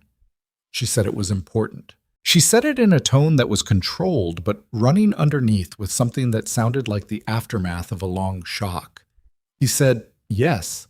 She arrived at 8:15 carrying a cardboard box that she set on his workbench with both hands, like it was heavier than its physical weight. He looked at the box. What is this? My father's private files, she said, the ones from his personal study, not the corporate records, his own, the ones he kept himself. She'd gone through them, she explained, starting 3 nights ago. After Cho's review had confirmed the 11 vehicles and the approval signatures and begun building the case against Marcus, she'd gone back to the house, the family home where her father had died, which she'd been maintaining but not really living in for 2 years, and sat down with the boxes she'd been meaning to go through since the estate settled and hadn't been able to face. He was meticulous, she said, like you. He kept records of everything. Not just financials, business records, all of that. Personal records, letters, notes he wrote to himself about decisions. She stopped. He had a file specifically on this car. Logan looked at the box. He started keeping it about 10 years ago, she said, around the time he began noticing things. Small things at first, the car feeling slightly different after service, a brake response that was changed in a way he couldn't quite articulate. He had notes about it. Not technical notes. He wasn't a mechanic, but observations. The kind of thing you write down when something feels wrong and you can't prove it and you don't want to make an accusation you can't support. She pulled a folder from the box and set it on the workbench. Logan opened it. The pages inside were handwritten, a confident, slanted script that ran across lined paper with the density of someone who thought in complete sentences. He read the first page and felt something cold move through him. Harlan Holloway had noticed. Not the fraud specifically. He hadn't known about the counterfeit components or the invoice falsification, but he'd noticed the car's behavior, noted the subtle change in brake feel after the first major service at the now-closed shop, noted that a subsequent service hadn't addressed his concern to his satisfaction, noted that when he raised it with the person managing the company's vehicle service contracts, and there was a name Logan recognized in those lines written in Harlan's precise hand, he had been reassured in ways that didn't quite address what he'd observed. He'd stopped driving the car 18 months before he died. Not because of illness, not because he'd lost interest. Because he'd decided, based on accumulated observation and a gut instinct he couldn't fully translate into words on paper, that something wasn't right, and he'd trusted that instinct over the documentation. Logan set the folder down. He knew, Sienna said. Her voice was steady but costing her something. He suspected, Logan said. He didn't know what it was, but he trusted what he felt. He paused, and he made the right call. She was quiet for a moment. Outside, a truck went past on the street. The compressor cycled on. There's a voice recording, she said. He kept a digital recorder for notes. There's one from about a year before he died. She pulled out her phone, held it. He's talking about the car, about why he stopped driving it, and he mentions a mechanic he'd used years before, someone he trusted, someone who'd told him once that a car will always tell you the truth if you know how to ask the question. She looked at Logan. He called him Logan Pierce. The silence in the shop had a different quality suddenly. I didn't know your father, Logan said carefully. He had a GTO, she said, a 1969. He brought it to you 11 years ago. He said you spent 2 hours with him explaining exactly what was wrong with it and why, instead of just fixing it and billing him. He said that was the only time a mechanic had ever done that. Logan thought back 11 years, tried to locate a face, came up with a partial memory. A man in his 60s, dressed down but carrying himself with the ease of someone for whom money wasn't a current worry, who had asked more questions than most clients and listened to the answers with real attention. I remember the car, Logan said. I'm not sure I'd have recognized him. He recognized you, she said. He wrote it down. Your name? Your shop? He said if he ever needed someone he could trust with the Ferrari, you were the person he'd call. A pause. He never did. He just stopped driving it instead. And then he died. And the car sat. Her voice held, but barely. And then I called. Logan looked at the folder on his workbench. At Harlan Holloway's handwriting, 10 years of careful observation, a man trying to find the right language for something that didn't have easy language. "I'm sorry," Logan said. He wasn't good at that phrase and didn't use it carelessly, but it was the right thing here. That he felt something wrong and couldn't get anyone to take it seriously. He took himself seriously, she said. He stopped driving. That was him taking it seriously in the only way he could. She straightened. That's why I need you to understand what you did, finding it, documenting it, refusing to sign until it was right. That wasn't just about a car. My father knew something was wrong and nobody believed him, and now someone finally showed the proof. She stopped. That matters to me. Beyond the business of it, that matters. Logan didn't say anything for a moment. The car's good now, he said finally. It's what it was supposed to be. He would have enjoyed driving it. She looked at the Ferrari across the shop. Yes, she said. I think he would have. Raymond Cho's formal report landed the following Monday. Logan didn't see the report itself. It was an internal document, and he wasn't inside the company. But Sienna called him Tuesday morning and read him the summary, which she said she was doing because she thought he deserved to hear it. 14 vehicles in total. 14 vehicles from the Holloway collection and company fleet that had passed through the same service vendor during the same 18-month window, all with the same pattern of fraudulent invoicing and counterfeit or incorrect components. The combined value of the fraudulent service charges was just over $2 million. The combined cost to properly remediate every affected vehicle was estimated at 4 times that, once you factored in the correct parts, the labor, and the specialist verification required for vehicles of this type. The approval signatures on the invoices were Marcus Elroy's, not just M.E. When Cho's team pulled the original paper records from storage and cross-referenced them with signature exemplars from Marcus's employment file, the match was unambiguous. There were also emails, 3 years of them, pulled from a server backup that Marcus had apparently believed was no longer accessible. Emails between Marcus and the principals of the now-closed shop, discussing service contracts, pricing structures, and, in language that was careful but not careful enough, the arrangement by which the difference between legitimate parts costs and the costs of what was actually installed would be handled. The word handled appeared frequently in those emails. It was doing a lot of work. There were also emails discovered in the same backup between Marcus and the freelance journalist who had shown up at Logan's garage. He was building a counter-narrative, Sienna said.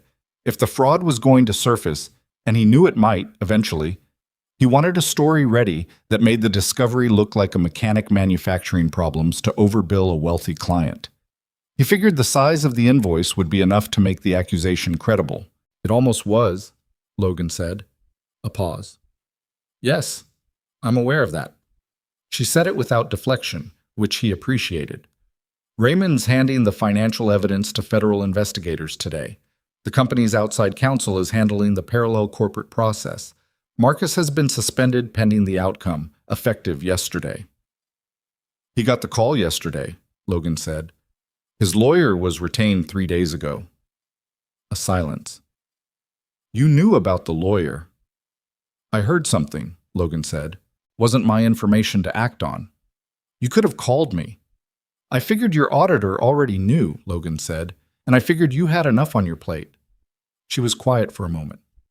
Logan, what you found, the service invoices, the approval signatures, if you hadn't found them or hadn't documented them the way you did, the fraud trail would have been much harder to establish. Raymond said your documentation was more thorough than anything in our own corporate records. I document what I find, Logan said. That's how restoration works. Yes, she said, but you knew it might matter beyond the car. He didn't deny it. I'm going to make a public statement, she said, about the investigation, the affected vehicles, and the company's commitment to remediation.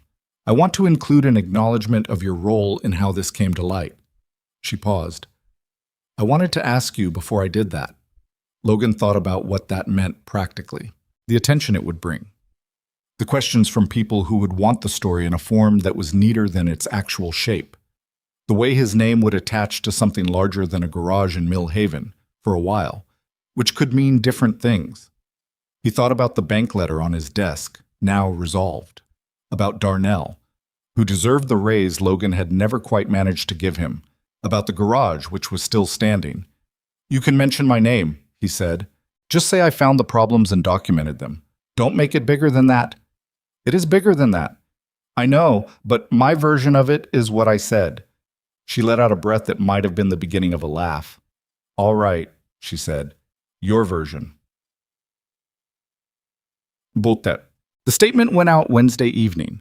Logan read it on his phone while sitting in his truck in the grocery store parking lot, waiting for Maggie to finish selecting a cereal she didn't need but had been campaigning for since October.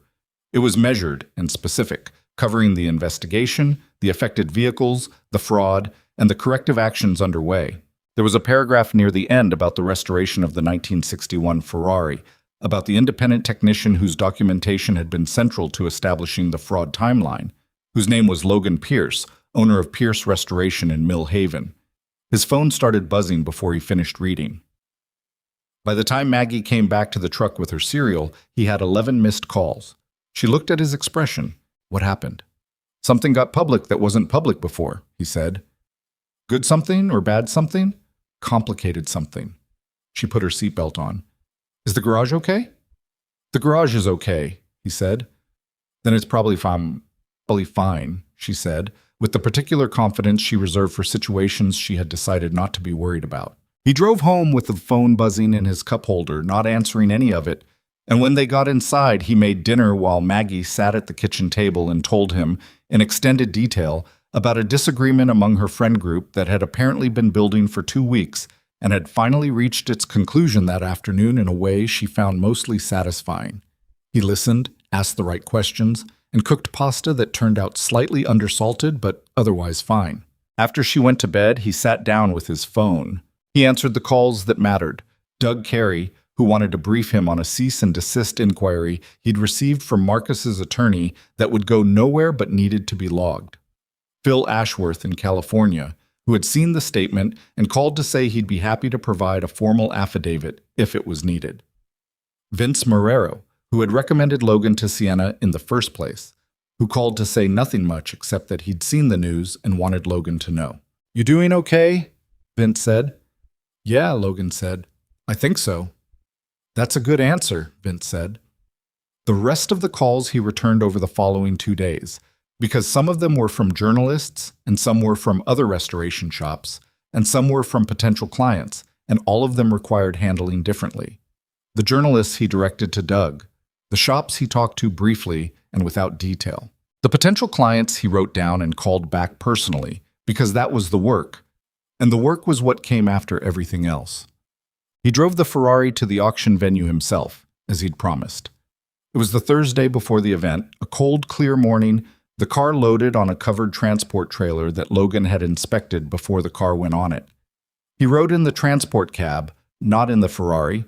The car wasn't his to drive, and that distinction mattered to him, and spent the 2-hour drive thinking about the road without quite seeing it. The venue was a private estate outside the city, the kind of property that had been built for exactly this purpose.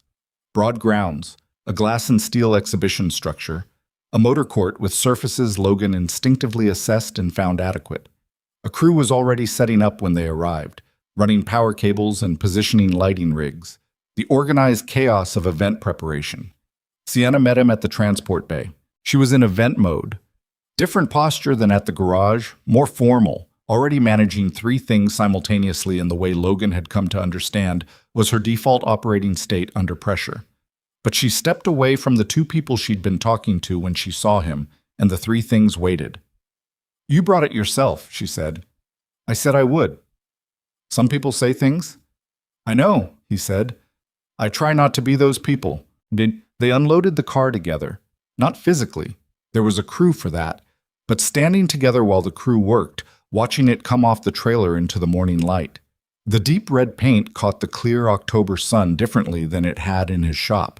Richer, more complex. The kind of color that had taken 63 years to reach this specific shade. When it was on the ground, Sienna walked around it slowly. Logan watched her and didn't interrupt the circuit. When she came back around to where he was standing, her expression had settled into something quieter than her event face. Something more personal, and less managed. My father would have wanted to see this, she said. He'd have wanted to drive it, Logan said. Yes. She looked at the car. He would have. A pause. I'm going to drive it. At the event. Not the full route, just the entrance pass. One lap of the motor court before it goes on display. She looked at Logan. I've never driven it. It drives the way it's supposed to now, Logan said. It'll tell you what it needs. Just listen to it. She looked at him for a moment. That's what my father wrote. That a good mechanic told him a car would always tell you the truth if you knew how to ask. Somebody told me something like that once, Logan said. I've been trying to prove it right ever since. She was quiet for a moment, in the way that sometimes preceded something important and sometimes just preceded the next thing. I've been thinking about the company's vehicle division, she said, about rebuilding the way it operates, the service protocols, the verification standards, the documentation requirements. She paused. I'd like your input on that. Not as a contractor, as a consultant, I suppose, someone who understands what correct looks like from the ground up. Logan thought about his garage, about the GTO still waiting in his shop, about the stack of potential clients from the past week who were suddenly interested in Pierce restoration in a way that had nothing to do with volume and everything to do with the specific reputation that had formed around what had happened here. I'd be willing to talk about it, he said, after the auction, when the noise dies down a little. The noise doesn't die down that fast in my world, she said. I know, but I work better when it's quieter. She almost smiled. I'll call you next week. He nodded. The crew was positioning the car now, rolling it toward the exhibition space, and Logan watched it go with the specific feeling of something completed. Not finished in the sense of done and put away, but finished in the sense of having become what it was supposed to be, which was a different and better thing. He drove back to Millhaven in his truck, arriving at the garage by noon. Darnell was there, working on a customer's car, and looked up when Logan came through the bay door. How'd it look? Darnell said. Good, Logan said. It looked good. Ferrari good or just regular good? Logan thought about the deep red paint in the morning light, the way the car had sat level and correct on four wheels that had been set right after 9 years of something else, the way Sienna had walked around it in a slow circle that looked like something between an inspection and a goodbye. Both, he said. He hung up his jacket, pulled on his shop shirt, and went to find out where he'd left off on the GTO. The auction was on a Saturday. Logan didn't go. He hadn't been invited in any formal sense, and attending felt like the wrong kind of attention. The kind that was about being seen rather than about the work, and the work was done. He stayed at the garage instead, which was where he belonged on a Saturday, doing the things that had accumulated during 6 weeks of near-total focus on one vehicle. He heard about it from 3 different people before noon. Vince Marrero texted him a photo from inside the exhibition hall. The Ferrari on a low platform, lit from above. A crowd of collectors and investors and philanthropists standing around it in the particular way that wealthy people stood around things they were considering spending serious money on. The car looked, even in a cell phone photo, like what it was, something rare that had been returned to what it was supposed to be. Phil Ashworth called from California at 11:15. He'd followed the auction online, he said, because he'd sourced the parts and felt a professional stake in the outcome. The Ferrari had sold for $4.3 million. The buyer was a private collector from Switzerland who had, according to Phil, a reputation for acquiring significant automobiles and maintaining them with something approaching religious seriousness. Good home for it, Phil said. Yeah, Logan said, good home. The third call was from Sienna at 1:40 in the afternoon, which meant the event was winding down and she'd found a quiet place to step away from it. Her voice had the specific quality of someone coming down from sustained high-function mode. Not tired exactly, but loosened, the professional containment slightly softer than usual. It went well, she said. I heard. Did you hear about the drive? Logan settled against his workbench.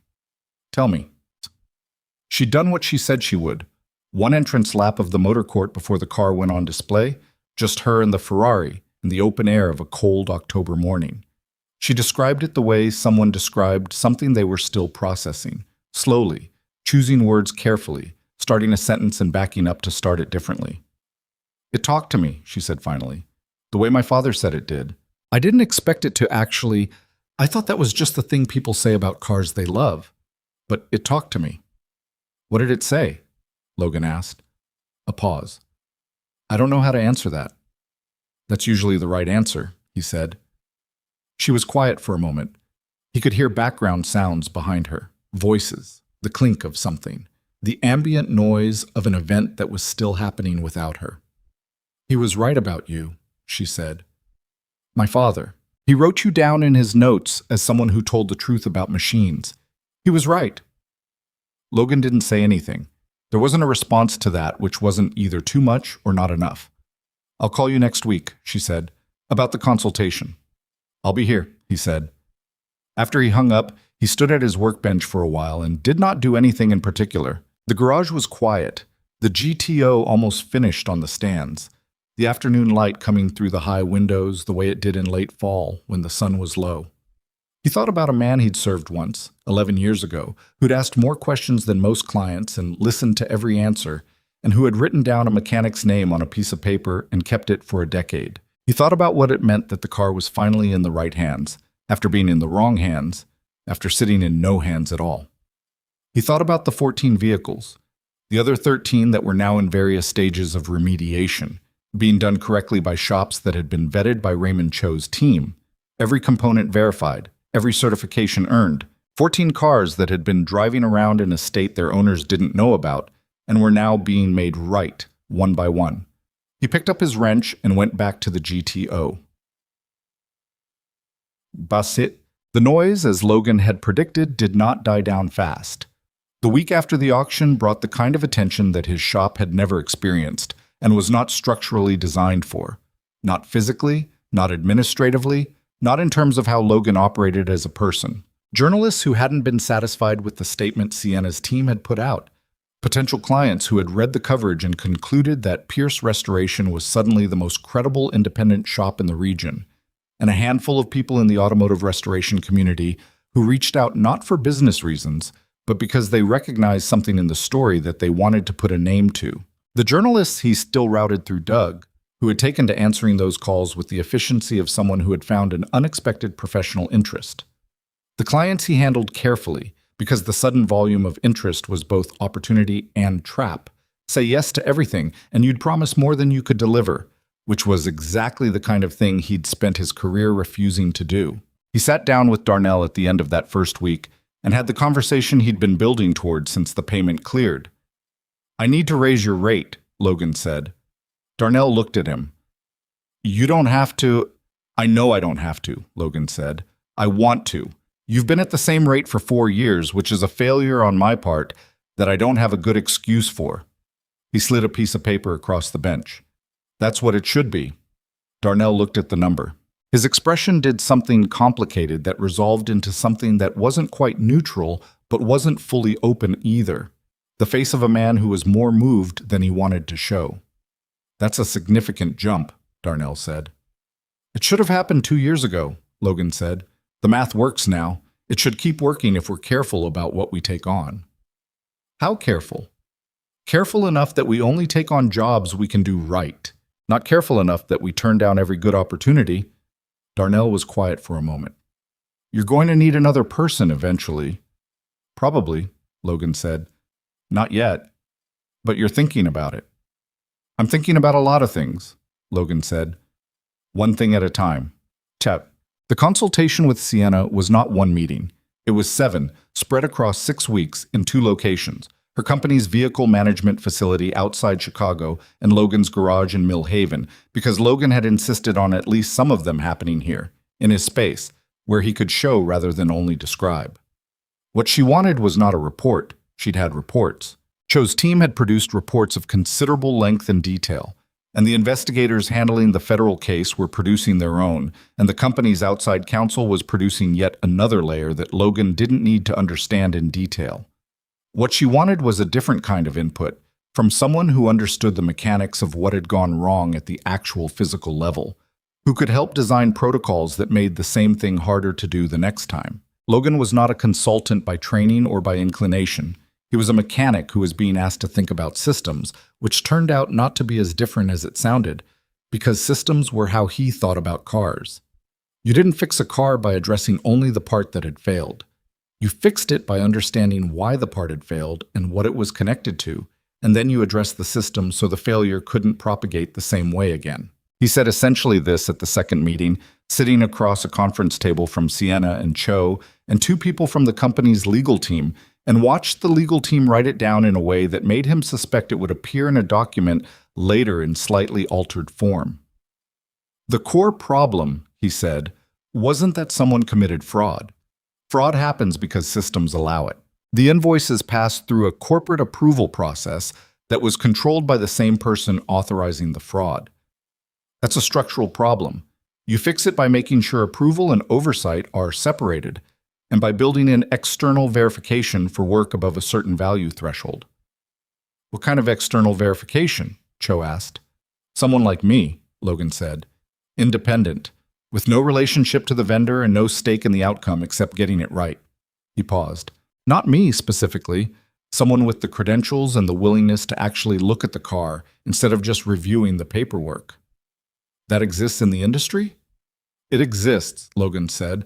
It's not common, because most clients don't think they need it until they do. Sienna was watching him with the particular attention she brought to things she was going to act on. Would you help us build the criteria for identifying and vetting independent assessors?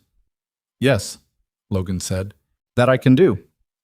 Took 3 more meetings to work out the details. And by the end, Logan had contributed more to a corporate process document than he would have predicted or necessarily wanted to, but it was honest work and it would matter, which was the bar he applied to things. At the 6th meeting, Sienna's assistant served coffee that was better than the coffee at any previous meeting, and Logan noted this without commenting on it. They were at the company facility, in a smaller conference room than the first one, and the legal team wasn't there, just Sienna, Cho, and Logan. Cho was winding down his involvement. The federal case had taken on its own momentum, and his work had transitioned from active investigation to documentation support. He looked, Logan thought, like a man who had done a hard thing correctly and was allowing himself a measured amount of satisfaction about it. The 14 vehicles are all remediated, Cho said. The last one finished last week. I've reviewed all the certifications. How were they? Logan asked. 11 were good. 2 I sent back for additional documentation. A pause. One I drove to Millhaven and asked you about over the phone, which you may recall. Logan recalled. A 1974 Dyno 246 GT, a question about suspension geometry that had taken 20 minutes on the phone to work through, during which Logan had been under the GTO and had held the phone with his shoulder in a way that Darnell had found visually concerning. The Dino was fine, Logan said. It is now, Cho said. Sienna was looking at neither of them, out the window at the company's grounds, where the bare November trees made a clean line against the gray sky. Then she turned back.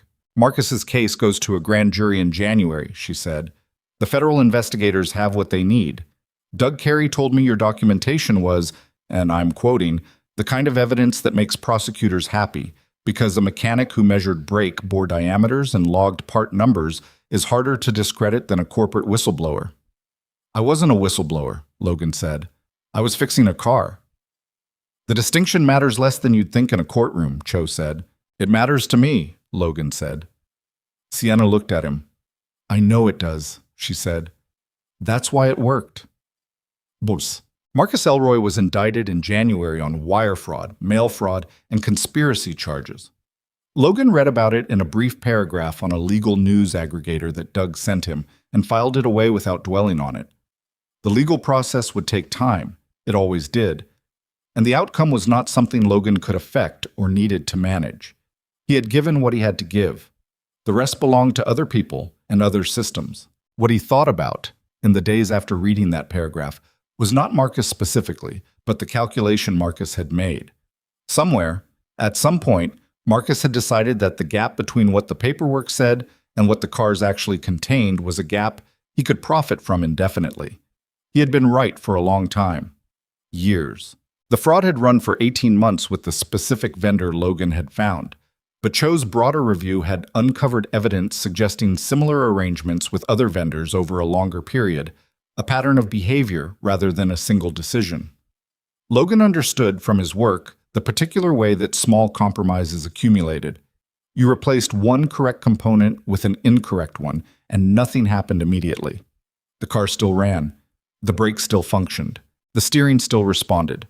The failure was deferred, stored in the gap between the actual state of the system and the expected state, accumulating interest until the day the conditions were right for it to collect. Sometimes that day never came. Sometimes it did. The problem with betting on the day never coming was that you couldn't know. You could make the calculation that it probably wouldn't, and you could be right many times in a row, and eventually you were either lucky for the rest of the car's relevant life, or you were not. You had transferred the risk from yourself, who knew about it, to the driver, who didn't. That was the thing Logan had never been able to make peace with. Not the dishonesty in the abstract, but the specific transfer of risk onto someone who hadn't agreed to carry it. He tried to explain this once to a client who had pushed back on the cost of correct parts, and had struggled to find language that was accurate without being alarmist. The best he'd managed was, the part either meets spec or it doesn't, and whether that matters depends on conditions you don't control. The client had nodded and approved the correct parts, which Logan counted as a moderate success in communication. He was better with machines than with words. He'd accepted this about himself. The seventh meeting with Sienna was the last one that was formally about the consultation. It was at the garage. Logan's choice, and she hadn't pushed back on it. She came alone, which had become the norm over the course of their meetings, though Logan had never commented on it. She arrived at 9, and they spent 2 hours going through the final version of the verification protocol document, which had grown from a single page of criteria to a 12-page process guide that Logan thought was maybe 4 pages too long, but was not going to win that argument. When they finished, Sienna set the document aside and drank her coffee, which had gone cold 20 minutes ago because they'd been too focused to remember it. She drank it anyway, which Logan had noticed she tended to do. "I want to offer you something," she said. He waited. "A retainer," she said. "Ongoing, quarterly check-ins, availability for assessment questions, right of first contact for any significant restoration projects the company undertakes." She named a figure. "That's annual, paid quarterly regardless of how much you're actually used." Logan turned the number over in his head. It was significant. Not change everything significant, but meaningful. The kind of steady foundation that made the variable nature of restoration work less precarious. "Why?" he said. She looked at him like the question was slightly unexpected. "Because I'd rather have you available than not. Because your judgment on these things it's not something I can replicate easily with someone else." She paused. "And because I think the company owes you a long-term relationship rather than a transaction." "The company paid the invoice," Logan said. "The transaction was settled." "I know. This is something else." She held his look. "You can say no." He thought about it honestly. The retainer would provide stability. The consultation had not been unpleasant. It had been different from his normal work, heavier in some ways, lighter in others, and he'd found that he had more to say about systems and standards than he'd expected. The relationship with Sienna had settled into something he didn't have an exact word for. Professional, certainly, but with the weight of shared history that most professional relationships didn't carry so quickly. "I'll take it," he said. "With one condition." "Which is?"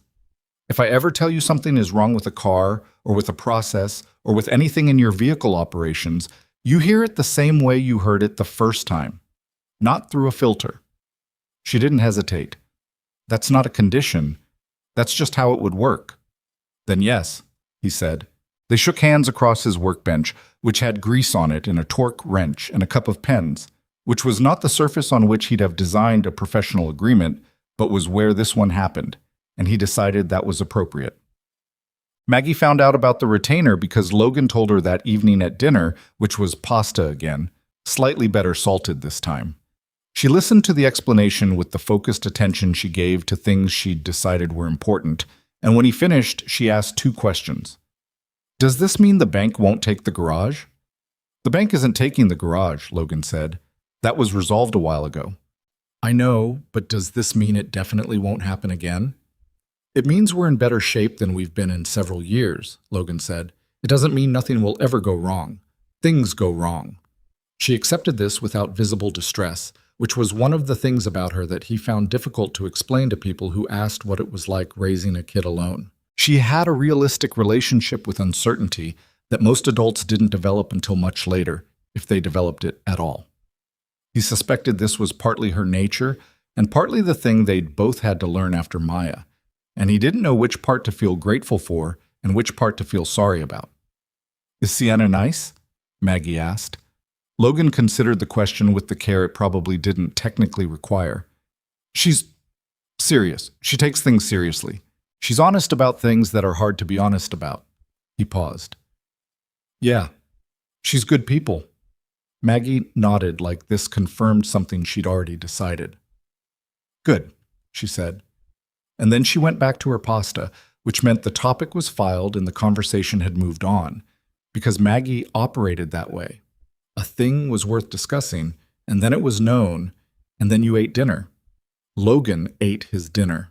He thought, as he sometimes did in these ordinary evenings, about the shape of a life, how it looked nothing like you expected from inside the years when you were building it, and how the things you thought would define it, the losses, the failures, the stretches when the bank was counting down and the work wasn't coming and the future felt like a room with no door, turned out to be less defining than the things you chose to do anyway.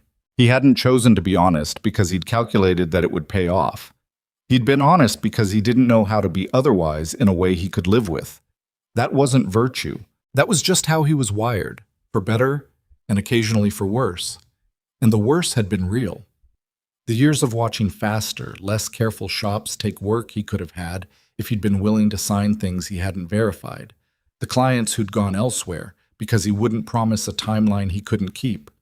The stretches when honest felt less like a choice and more like a limitation he hadn't consented to. The better had taken longer to arrive, but it had arrived. He did the dishes while Maggie went to read and stood at the kitchen sink in the ordinary light of an ordinary evening and thought, this is the shape of it. Not the auction, not the certification, not the fraud investigation. This, the dishes, the slightly better pasta, the daughter in the next room, the work tomorrow. The rest was context. In February, Logan hired a third mechanic. Her name was Rosa Vega, 28 years old, classically trained at a program in Denver, and she had come to him because she'd heard about the Ferrari project and wanted to work somewhere that documented things correctly. She said this at the interview in a way that was matter-of-fact rather than flattering, and Logan had taken it for what it was. She was good. Not Darnell good. Nobody was Darnell good yet at that level of experience, but careful, quick to learn the shop's rhythm, capable of sitting with a problem until she understood it rather than reaching for the fastest available explanation.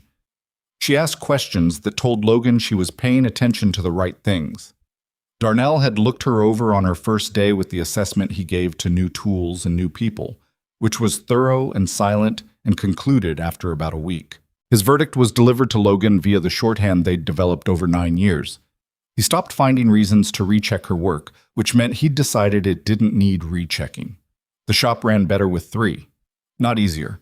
More work came in, which meant more decisions, more scheduling, more logistics that Logan handled imperfectly because logistics was not his gift, but better in the way that a correctly tuned engine ran better. Each component doing what it was supposed to, the load distributed correctly, the whole system more resilient because it wasn't running on the minimum necessary. Phil Ashworth visited in March. He was passing through, he said, though Millhaven was not on any route that could be described as passing through, and Logan chose not to examine that too closely.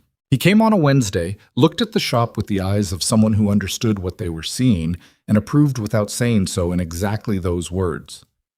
Logan showed him the restoration log for the Ferrari, the full document, not the summary, and Phil read it standing at the workbench, cover to cover, without comment until he finished. "You'll have no trouble getting work," Phil said. "I have work," Logan said. "More work, I mean. The kind that travels." "I don't want work that travels," Logan said. "I want work I can do right." Phil looked at him over the top of the document. "Those aren't mutually exclusive."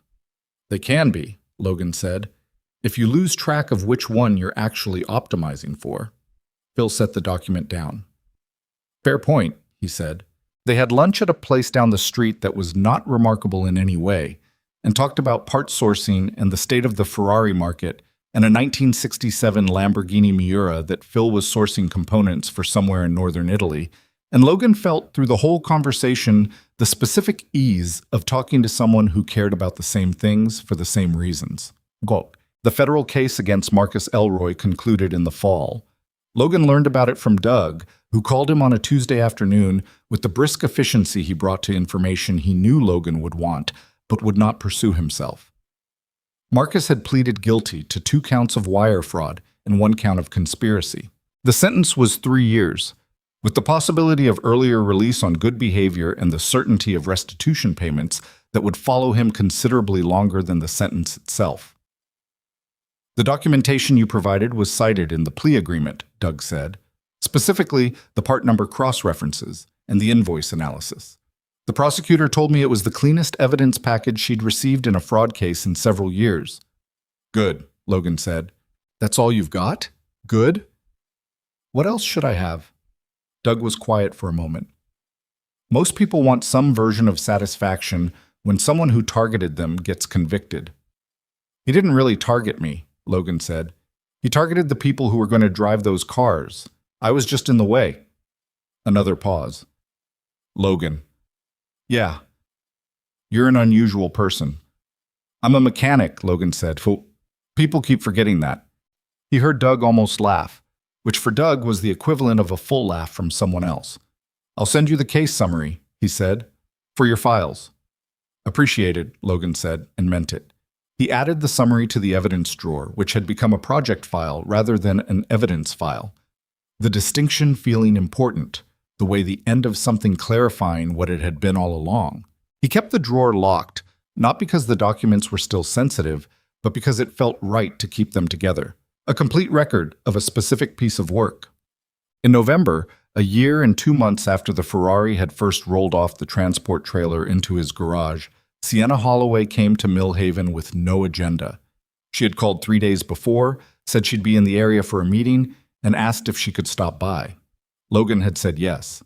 When she arrived, the meeting she'd been in had apparently run long, because she came through the bay door at 5:15 with the residue of a difficult afternoon still on her, and looked around the shop at Rosa finishing up a 1968 Mustang Fastback and Darnell wiping down a newly delivered Porsche 356, and the general orderly activity of a shop at the end of a working day.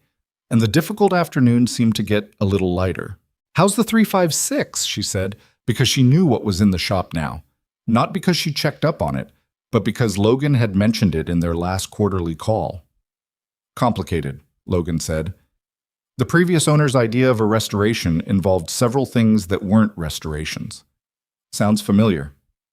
It's becoming a theme, he said.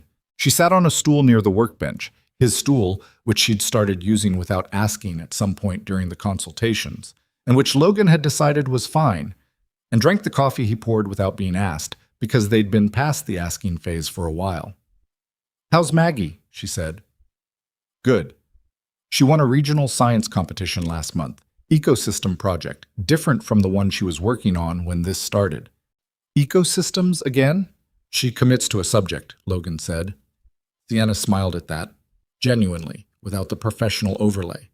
She'd gotten better at that over the year, or maybe he'd gotten better at seeing when it was real. You should bring her to the Chicago facility sometime. We have a collection of vehicles she might find interesting. She might, Logan said. She doesn't love cars the way I do, but she likes things that were built carefully. That's the same thing, mostly. Mostly, he agreed. They talked for an hour, the way they'd learned to talk, about work, about the company's ongoing reforms, about the verification protocol that had now been running for 8 months without a problem, about the industry broadly and where it was going and what remained hard about it. They talked the way two people talked when they'd built trust through something difficult and were now figuring out what the relationship was in the absence of the difficulty that had formed it. It was, Logan thought, a friendship, the kind that had come from an unlikely direction and didn't fit neatly into any category he had prior experience with, but was real nonetheless, built on honesty and shared work and the particular bond of people who had both, for their own reasons, refused to take the easier path when the harder one was clearly correct. He did not say any of this out loud. He wasn't built for saying things like that out loud, but he thought it, in the ordinary light of the shop at the end of a working day, with the Porsche on the stand and Rosa packing up and Darnell already gone for the day, and he thought it without the discomfort that came from things you hadn't earned yet. This had been earned. Before she left, Sienna stopped at the bay door and looked back at the shop. The whole space, the tools and the cars and the documentation boards and Phil Ashworth's index card still pinned to the wall, with the look of someone making a mental photograph of something they wanted to keep. "My father chose right," she said, writing down your name. Logan looked at the index card on the wall, at the Porsche waiting for tomorrow, at the evidence drawer, locked, a complete record in a locked drawer. "He chose right about the car, too," Logan said, stopping when it didn't feel right. "That took something." "It took trusting himself," she said. "Yeah," Logan said. "That's usually the hard part." She left. Logan locked up. He drove home through Millhaven in the early dark of November, the city looking exactly like itself, neither more nor less than what it was. A mid-sized place full of people trying to make things work. The industrial corridor, and the stubborn small businesses, and the streets wet from afternoon rain. He'd lived here his whole adult life. He'd built something here that had almost not survived and had survived anyway, and the surviving had cost more than he'd have chosen if he'd been offered a choice, and he wouldn't have designed it differently if given the chance, which was the strange paradox at the center of most things worth keeping. Maggie was at the kitchen table when he came in, not doing homework, just sitting with a book, and she looked up when he walked through the door. "Good day?" she said. He hung up his jacket. "Yeah," he said. "Good day." "The Porsche?" "Tomorrow," he said. "The Porsche is tomorrow." She nodded and went back to her book, and he started dinner, and the ordinary evening assembled itself around them the way it did. The kitchen light, the smell of something cooking, the specific quiet of a house that was enough. Logan stood at the stove and thought about the thing he believed, not as a philosophy, not as a lesson extracted and labeled, but as a working principle. The same way correct torque specs were a working principle, something proven through application, reliable under conditions, worth building from. That the work was the thing, not the recognition of it, not the reward for it, not the way it looked from outside. The work itself, the measurement, the verification, the refusal to sign something you hadn't earned the right to sign. The willingness to say this isn't done yet when done yet was what everyone wanted to hear. It didn't protect you from everything. It didn't guarantee outcomes, didn't shield you from the people who would try to use your standards against you, didn't mean the bank wouldn't call or the shop wouldn't struggle or the right thing wouldn't cost more than you had budgeted for it. But it meant that when you looked at what you'd built, the shop, the record, the cars that had left your care in the condition you'd certified them to be in, you didn't have to look away from any part of it. That was worth something. It was, Logan had decided, worth most things. The pasta water came to a boil, and he added the salt. The right amount this time, he was getting better at that. And called Maggie for dinner.